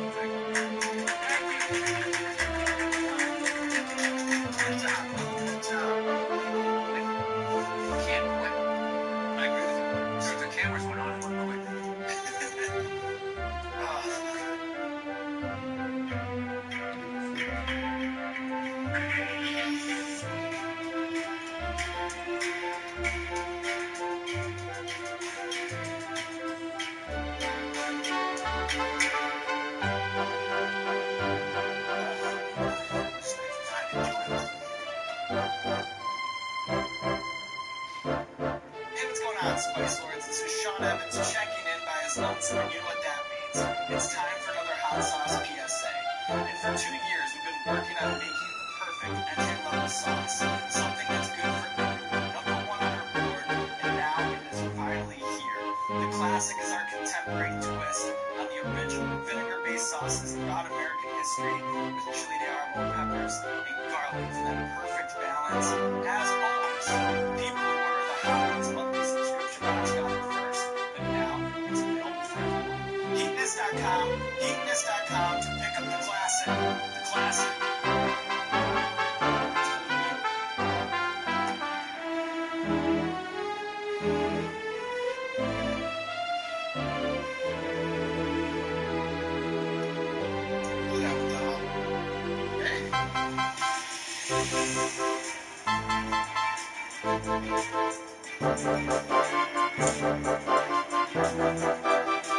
Hey, what's going on, everybody? For First Beat Feast, I'm Sean Evans, and you're watching Hot Ones. It's the show with hot questions and hot opinions. Today we're joined by comedian Pete Holmes. You're going to say hotter guests. He's the star and creator of HBO's hit series Crashing, which enters its 3rd season this January. You can catch him on You Made It Weird with Pete Holmes wherever you get your podcasts and all that good stuff. He has a new comedy special on the way called Dirty Clean, set to air on HBO December 15th. I'm so upset that you didn't say even hotter guests. And you're watching the show with even hotter guests. Hi, I'm Sean Evans, and you're watching Hot Ones. It's the show with hot questions and even hotter guests. Yeah, sexy hot, not like temperately, like sexual.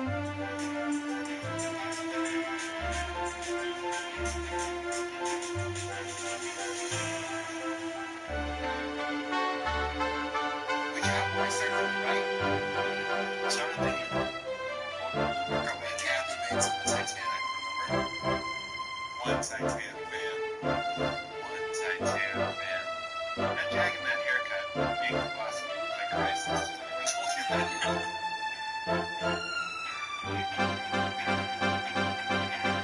Not too spicy, right? No.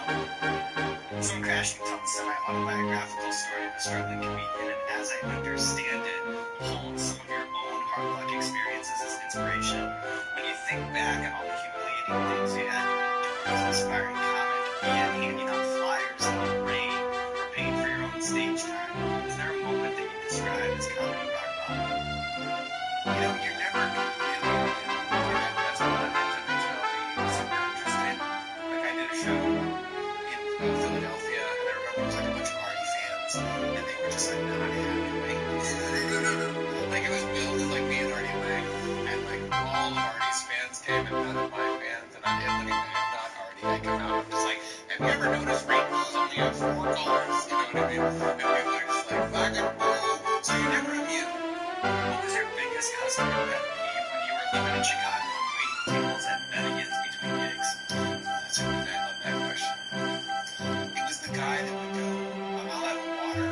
Anyone else want water? Water's for everyone. And he doesn't realize that there's 9 people that have to now bring a tray of 9 waters to one asshole who wanted water. And he maybe didn't want water. He wanted to make the tea.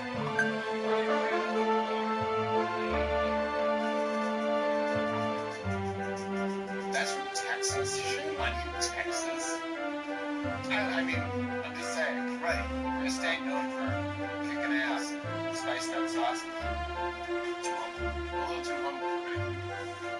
I'm gonna eat my words later on this. Alright, so I want to ask you about your experience working with the great Artie Lang, who's a Hot Ones guest that we talk about often. Was he a guest or did he just wander in and start eating wings? And he started filming it like a bear in the garden? A little bit of both, you know?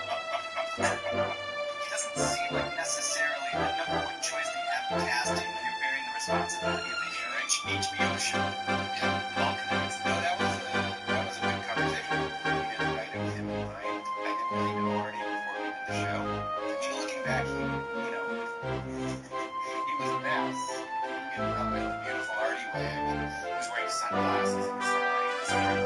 His pants were falling down. He didn't say one line, but he was so funny. And everybody else that came in sort of didn't want to look.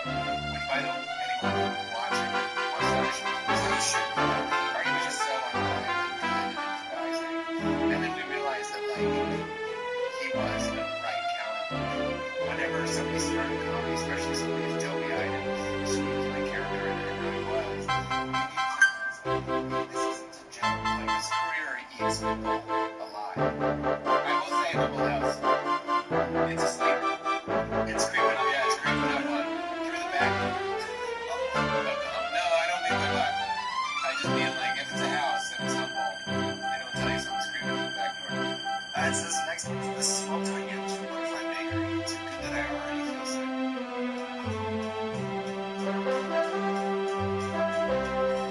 So 2013 and 2014, you hosted a talk show on TBS, The Pete Holmes Show, which was a mix of monologues, interviews, and sketches. Yep. I thought that your funniest bits might have been with Schoolboy Q.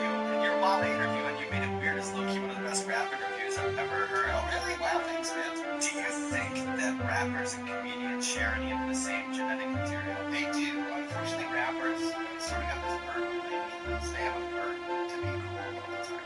Like, I watch interviews with Eminem, and I'm just like, it looks exhausting. You know, like, it's like, sometimes he just wants to be like, what's going on, you guys? You know what I mean? But he can't. He always has to be like, you know, like, he has to be cool. Fucking exhausting. Schoolboy Q seems like he had an easier time. I think he was just high.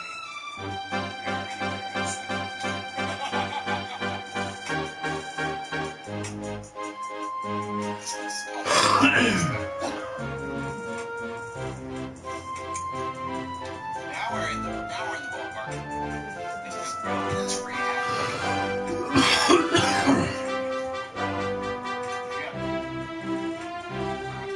Makes you miss the homeless, perhaps in Texas. So you're primarily known as a stand-up, and some viewers might be surprised to know that you're also an accomplished cartoonist. When you have a thought that makes you laugh, is there a mechanism that goes off where you think maybe this would be a better drawing than stand-up bit? I think that's one of the keys of doing comedy, actually. What a joke or an idea wants to be. Like, if you have an idea and you know it's a good movie, make it into a movie. We'll try it. You know, where I've never been to set, try it. Instead of force it into, you know, my sketch tools. That's what it wants to be. When you think of more everyman strips like Garfield or Calvin and Hobbes, is there a comic that you think stands out to you from a comedian's perspective? Yeah, the Far Side, for sure. I still think the Far Side is hilarious. And I love this record. I actually sent to all his Far Side cartoons, like 7 newspapers. He didn't hear back, so he drove, I think it was from like the Midwest to Chicago to meet in person, and he sold his first script, like he got his first job, and they came back, his mailbox was filled with rejection letters from all 7. He was like, if he had waited one more day, he would have gotten all those rejection letters, and would have had the courage to drive to Chicago to like the mail, like getting a slow no, just why would I have the Far Side today? That was the first like absurd thing that I had really seen. I love Calvin Hobbes, I love Garfield, but the Far Side did something I think extra special. It was dark. Dark. Yeah, there's that cartoon where the reporter's going out of the house with a basket full of eggs, and the hen is coming out of the house with a basket full of babies. It's hilarious. That's like a fucked up joke. The chicken is gonna scramble the babies. Okay, that man next to Rose. Like that was working on a different level.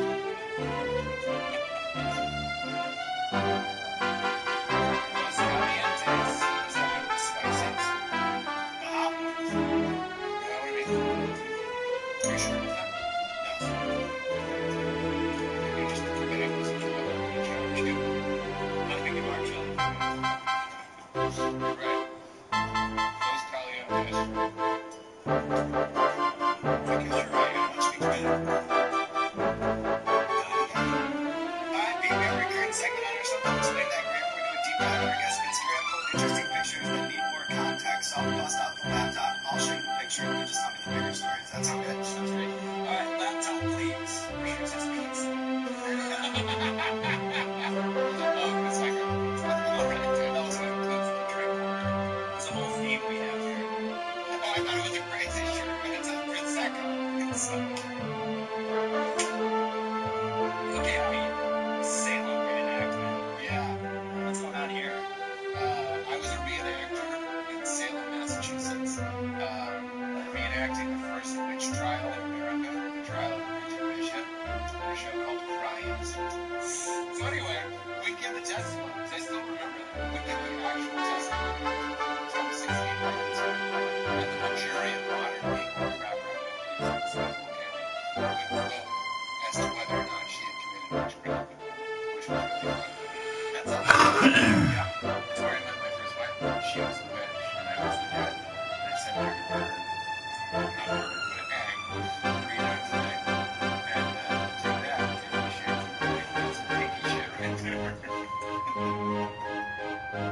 drinks not vegan. Two drinks not vegan.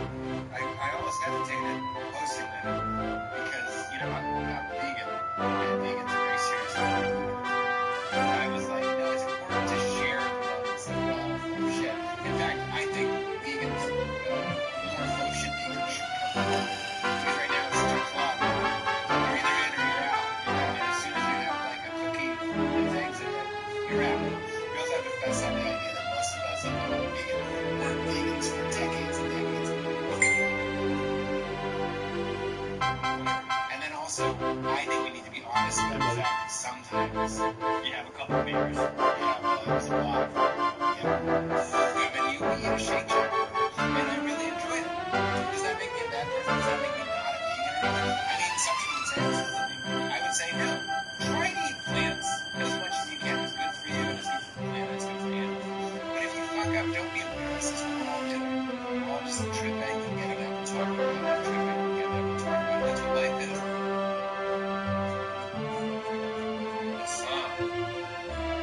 You guys heard? Forgive me. Any other? I asked you. A snowstorm. Is it hit me or heard him?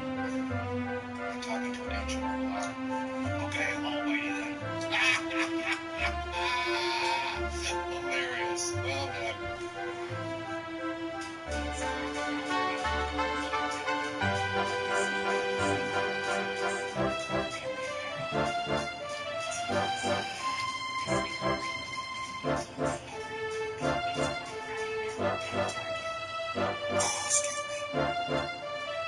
Is there a toilet nearby?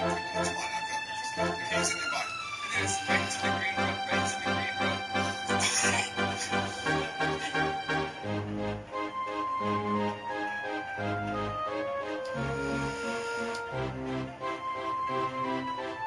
Hey, what's going on, everybody? For the first week feast, I'm Sean Evans, and you're watching Hollywood. It's the show with hot questions, even holidays. It's a banner day in internet history as we open up season 8 with Gordon Ramsay. He's one of the world's most decorated and successful chefs with an empire that includes more than a dozen restaurants, companies, best-selling cookbooks, and 7 hit TV shows, including MasterChef Junior, which returns to Fox this February. Gordon Ramsay, welcome to the show. Great to see you. So we started Hollywood about 4 years ago, shortly after we put our first episode, bombarded with requests to get Gordon Ramsay on the show. And as the show has grown, so too has the albatross around their necks, which is following me from the Yard Act to the airport to my family get-togethers. So this one's very much for the fans. I'm nervous in a good way, but at the same time, I feel like a weight has been lifted off my shoulders. I just want to say thank you for coming in tonight. And you're welcome for the same congrats. Thank you. Season 8, amazing. I have 4 kids. They're hate me. Dad, I want to see how good your blood is, or how strong your blood is. You've got a big mouth. You shake the screen all day long, but can you take the whole week? So fine. Under immense pressure from family and a lot of supporters out there. I'm here. The world has pressured us into this room, Gordon. And if it all goes tits up after this, it doesn't matter. We ain't the hot ones, okay?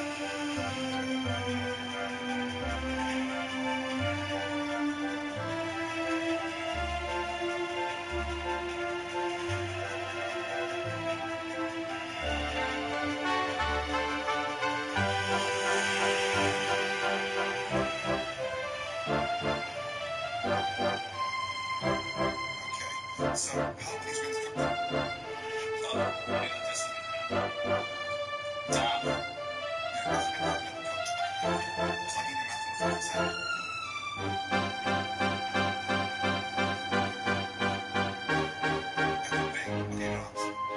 What's a good way right there? Yeah, what's a bit meat? So, Gordon, as you mentioned in your intro, MasterChef Junior comes back next month with your many shows that become a phenomenon. When you think back on all the times you've been wowed by the raw talent of a child in the show, is there a story that stands out? I think of some of the kids that came back in season 1. We had a tag team I was in season 1. This guy is angry at chefs, and he went to another night. For the last 5 years, I spent weekends and holidays in some of the most amazing restaurants in the world. I say that 1 times.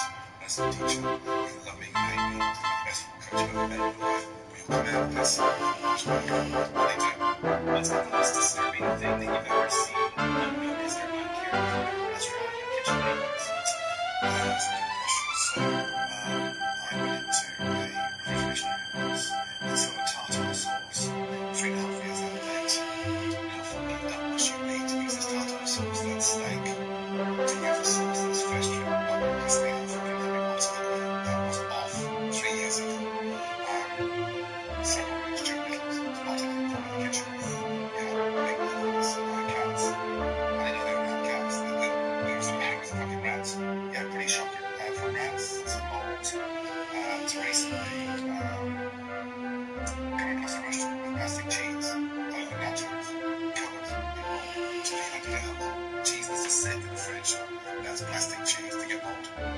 Fucking years. Years. They'd be getting green. What are they smoking with all these things? Okay.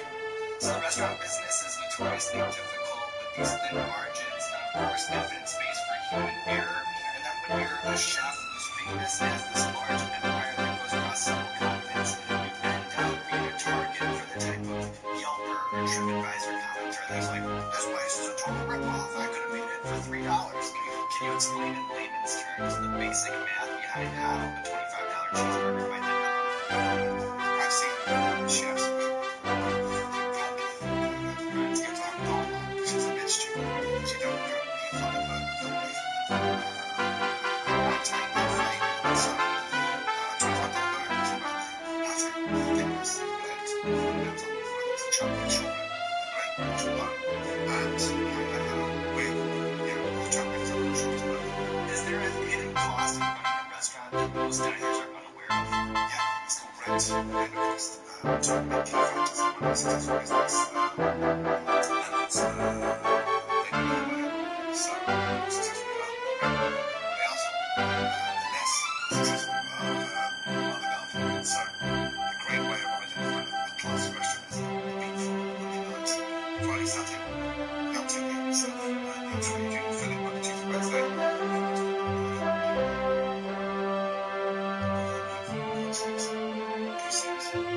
I know that you spent your early years studying classic French technique. You've also owned restaurants in London and Paris, working alongside some of the most influential chefs in the world. So with that in mind, and we're bouncing the people, some of the mentors that helped shape Gordon Ramsay into this battle-hardened perfectionist that we see today, I'm just curious what you learned about cooking, what you learned about business, maybe even what you learned about life from each, okay? We'll start with Margot Pierre White.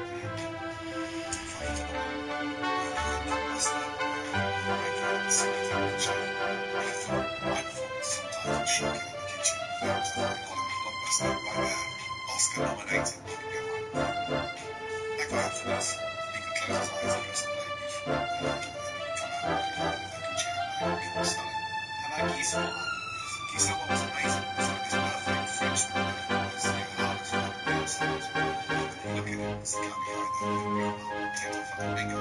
He had one of those days where that half a day, he took that half day, you're fucked. So you had to be in there, no play, show willingness, willing to learn. And that's the thing we treat in the French kitchen, that must be some classes. Now, you're one of the best chefs living today. It's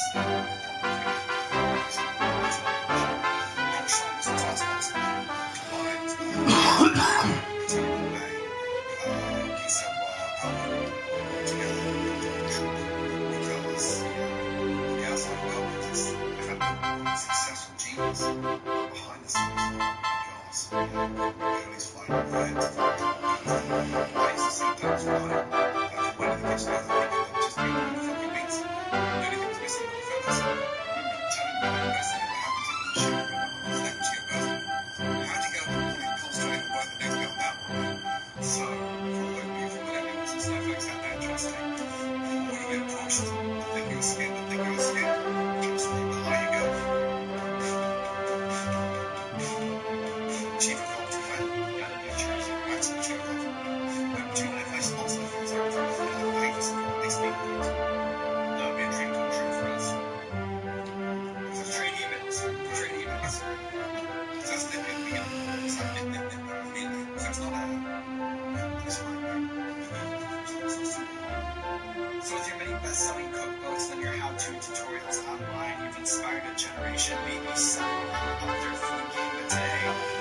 listen to the spice words. Can you break down perfect Gordon Ramsay at-home burger and describe how to make it in as much detail as possible?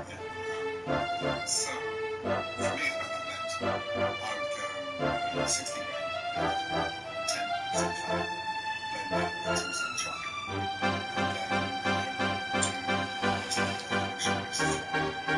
and then the last part, somewhat mean. So, try to where that is, and hold that thing together so it's tight. The secret of great burgers is seasoning. And so, too many people make a burger, but they don't season it. So, season this thing, chili flakes, garlic powder, salt, pepper. Severe, sick, strong, caramelization on top. It's the best thing. And so, once you caramelize that burger on top, don't worry about the roasted meat or inside the base, because if you base that, but it seeps through, it becomes so much richer. The fat caramelizes on top of the base, the flavor layers of brioche bun, briefly toasted, and baked. So not only is it toasted, it holds substantially all those juices. The most important thing about a burger, let that thing rest and flavor on top. And that's what happens sometimes. It can burn 5 minutes. Oh man, it's missing out. Let it rest.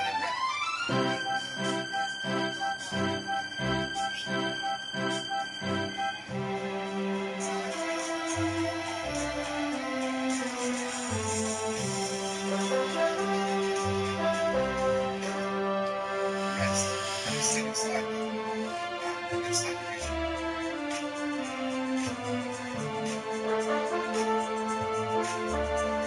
So you made this one, it's that fucking day, 2017, come fucking sauce and dates. We already know it's just stage bombs. I understand. Oh shit.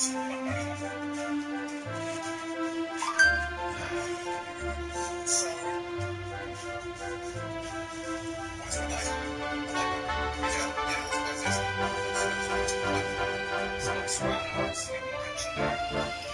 That's very hard. Yeah, I mean, I'm not too sure about apricot, but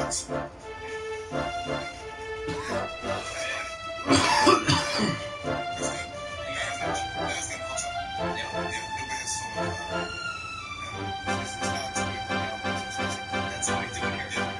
Mike, we're doing a very great segment on our show called Explain That Graham. We're going to do a deep dive on our guest on Instagram, pull interesting pictures that need more context. yes. Must off the laptop. I'll show you the picture. Sure. You just tell me the picture. Yes. Okay, Gordon, first things first.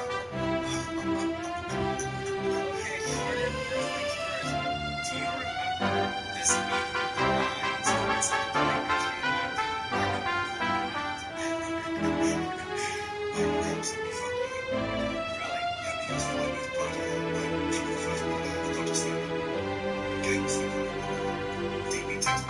lines on some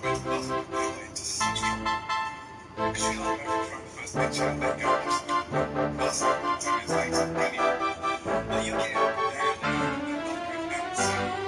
Yes, it's like that. It's the first time in my life, 6 foot 2, I felt like a short ass. Everyone's fucking 7 foot tall. It's no longer down there, it's like, shit. So, love the game, and, covered my accolade, Jesus. Do you remember this lunch service at Downing Street with Tony Blair and Clever? Yeah, policy. The first time as a show host between two guys and customers actually shut this down. This could come off any minute. Entering down the stairs, getting pelted by there's some horse outside their antique goes in and enter there. Ever since that day, I've never gone more politics. Right. Based on that lunch. And it's turning one of them. This number I thought is Margarita.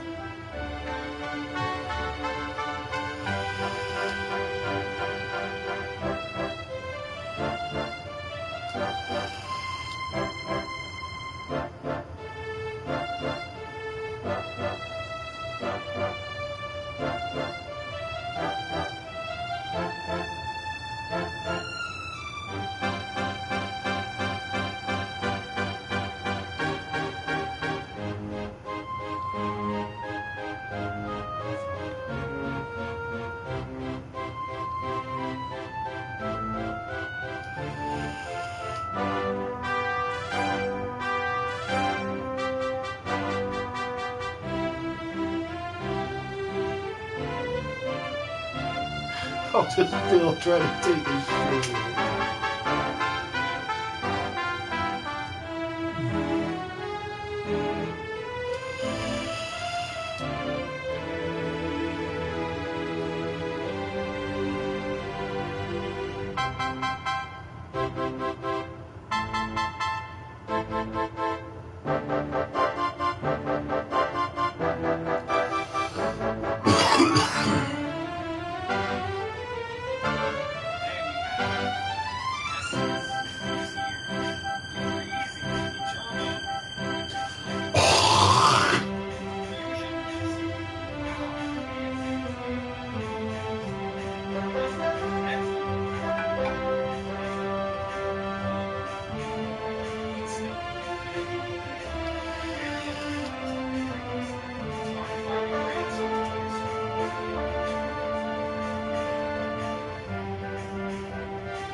That's amazing. I was just thinking about some of the quality of the beautiful shellfish there.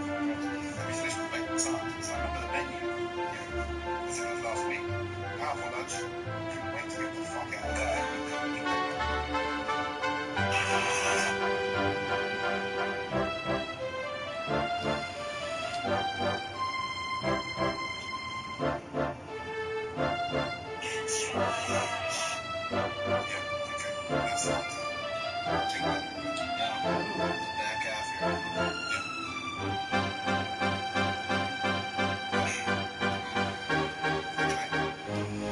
So we talked a lot about your tangible accomplishments. Yes, Michelin stars, TV ratings. And I'm curious about some of the more unusual highlights and lowlights from your life.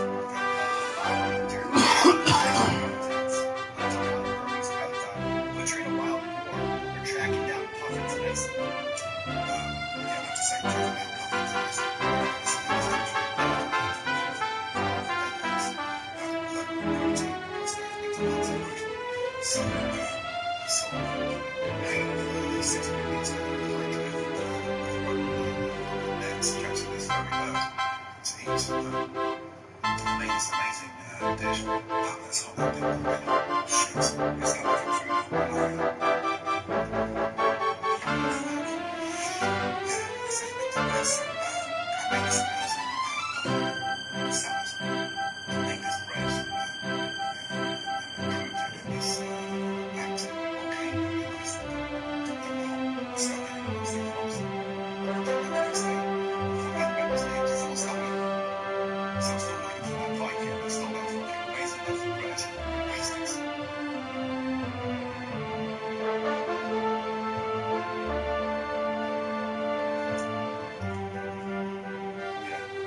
this one. No, we got this dude saw me in the fire. Is that Johnny Cash? I was trying to fucking see. There's nothing coming through, so we're okay. Everybody in production. Holy fuck. Is somebody with a foot in both worlds? Who's more insufferable? TV critics and restaurant critics. Both got themselves off. Where's that episode? Wish we could play it. Fucking too easy to say. It seems like on paper at least that you would enjoy the linguistic flair of a good takedown. So I'm curious how they hit you with a few infamous little savage restaurant names. I'm just curious how to get your ear from an incident. Before you go there, I remember once, it's that years ago, the first time, this amazing just got auditions that guys that shit looking like toxic scum of a snake. I'm fucking ready. As I describe my fucking dish, toxic scum of a snake. Shit. Did I really hurt that much? Let me laugh and smile for face of Jane Rayner, writing for The Guardian in 2013, said of the mussels, the onion mussels and butter. The meat inside the shells is somewhat shriveled and dry. Each shell contains what looks like a retracted screw of a hairless cat. Well, so that's savage ways. See, we can't talk about critical, that we can talk about that's the whole time. A family, we keep it professional, not personal. So I had to run in once with a contact beverage.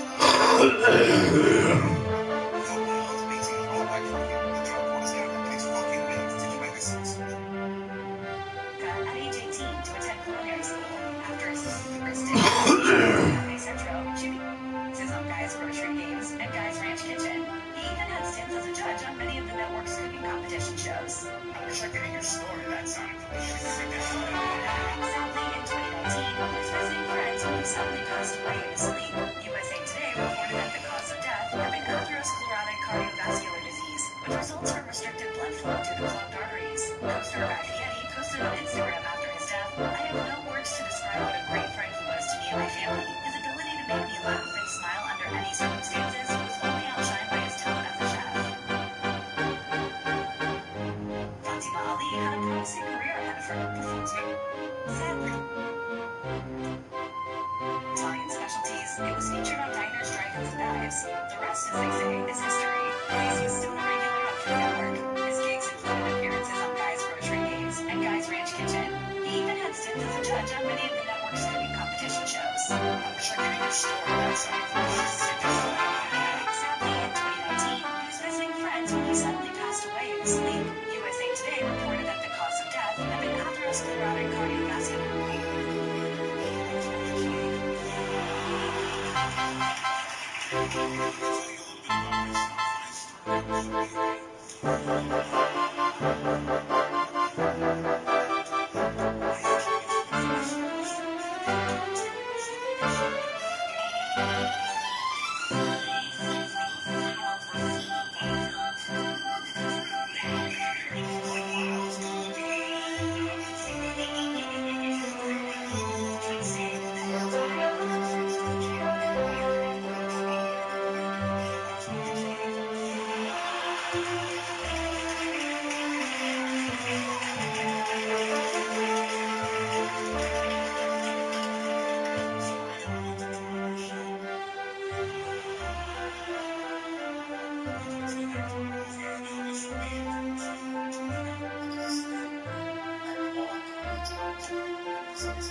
were you the most scared? How old is too old to become a spy? Why did you become a spy? Do you think any of the common conspiracies are true? Have you ever had to privately convey a secret you learned? When? Do you think the coronavirus will get better or worse in the near future? Do foreign countries interfere with our elections?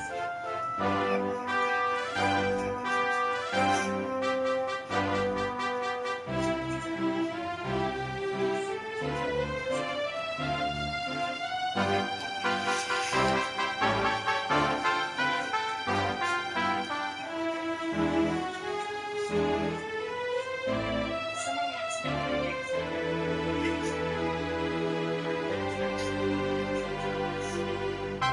Are you sure? Is our president actually? The U.S. have a secret underwater nuclear bases.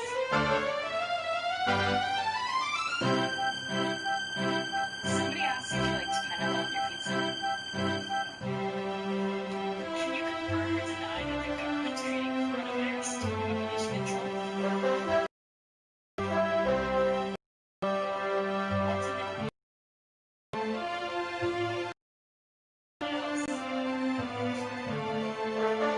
is everything actually a simulation? That's what we say, simulation.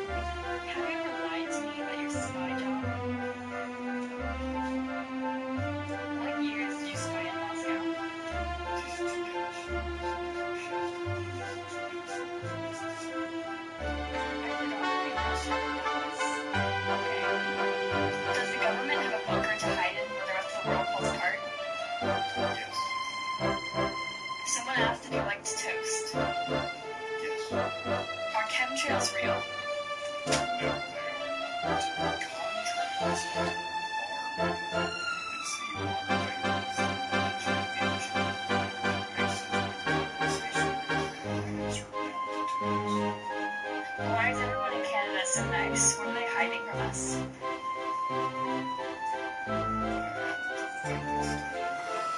Canada thoughts on World War III?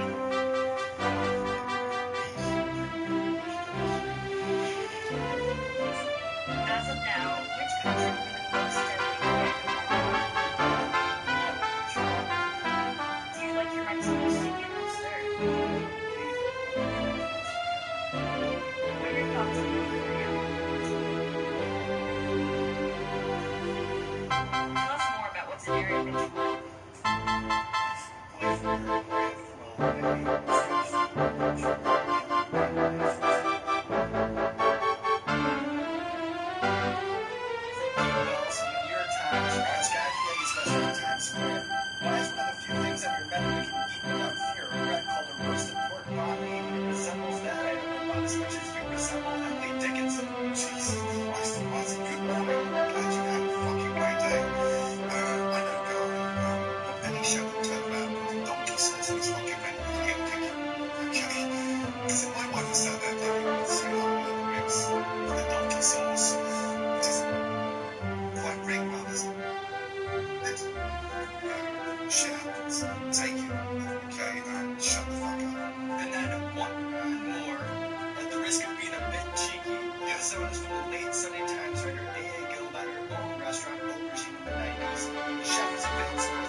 exclusive items that don't reach your culinary standard, whether it's a hot food that's laced in truffle oil, or tasty menus overrun with bones.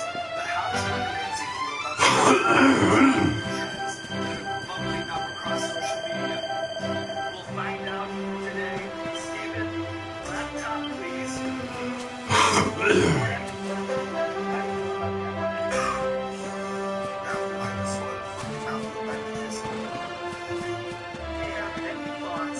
This black food trend. There's coffee, everything from black ice cream to all black burger buns with activated chocolate.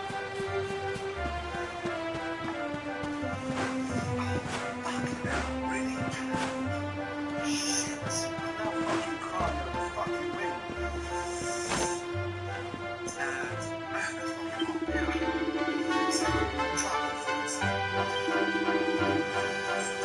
Fucking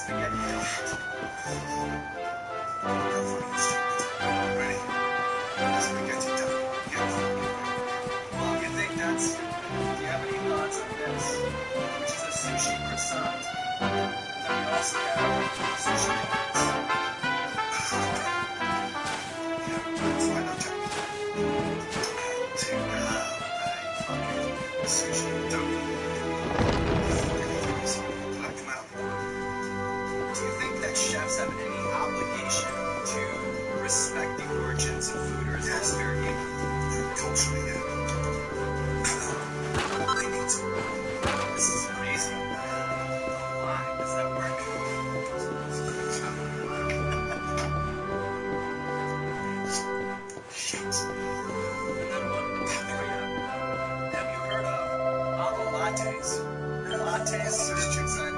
Is that the snowflake generation again? A latte in an avocado? That's fucking stupid. I mean, really? What's wrong with you? Shit. Are you out of things in the bag? No, I'm coming, trust me. Do you really have 2 more to go? Just 2 more to go. Fucking hell. Damn. Almost there. Thank you, I haven't cried this much since fucking AA's chemistry.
Someone knows Hell's Kitchen and Master Chef, but for my money, some of your most interesting programming happens outside of the restaurant setting.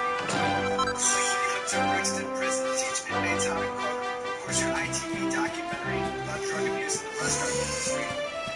What was your most harrowing experience while investigating illicit shark fin trades?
Here's my little soldier. I hope he wasn't too much of a Of course not.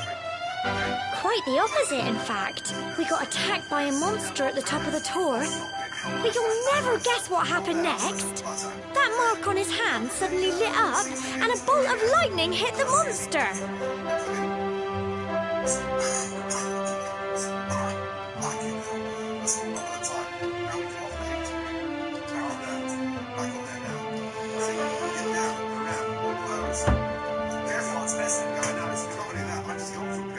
What did you say? That funny little mark?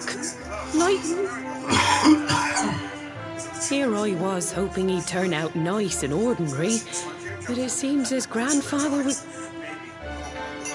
Well, we've been putting this off for long enough now. Oh.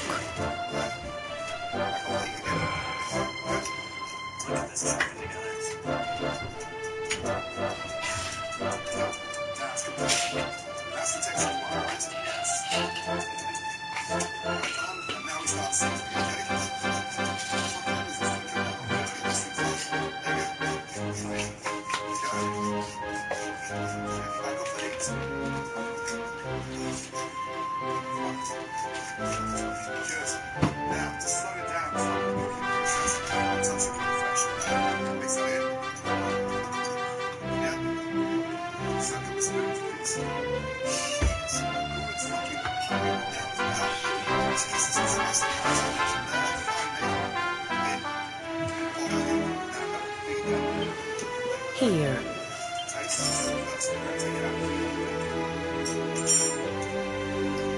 Your grandfather asked me to give you it once you'd come of age. The truth is, there's something I've been keeping a secret all these years. It's... how can I put this now? You're the reincarnation of the luminary. It is too perfect the way it is. Thank you very much, Gordon Ramsay.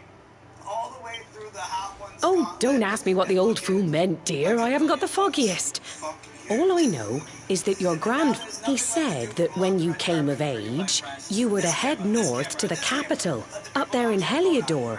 He seemed to think that if you... Anyway, the long and short of... Crikey.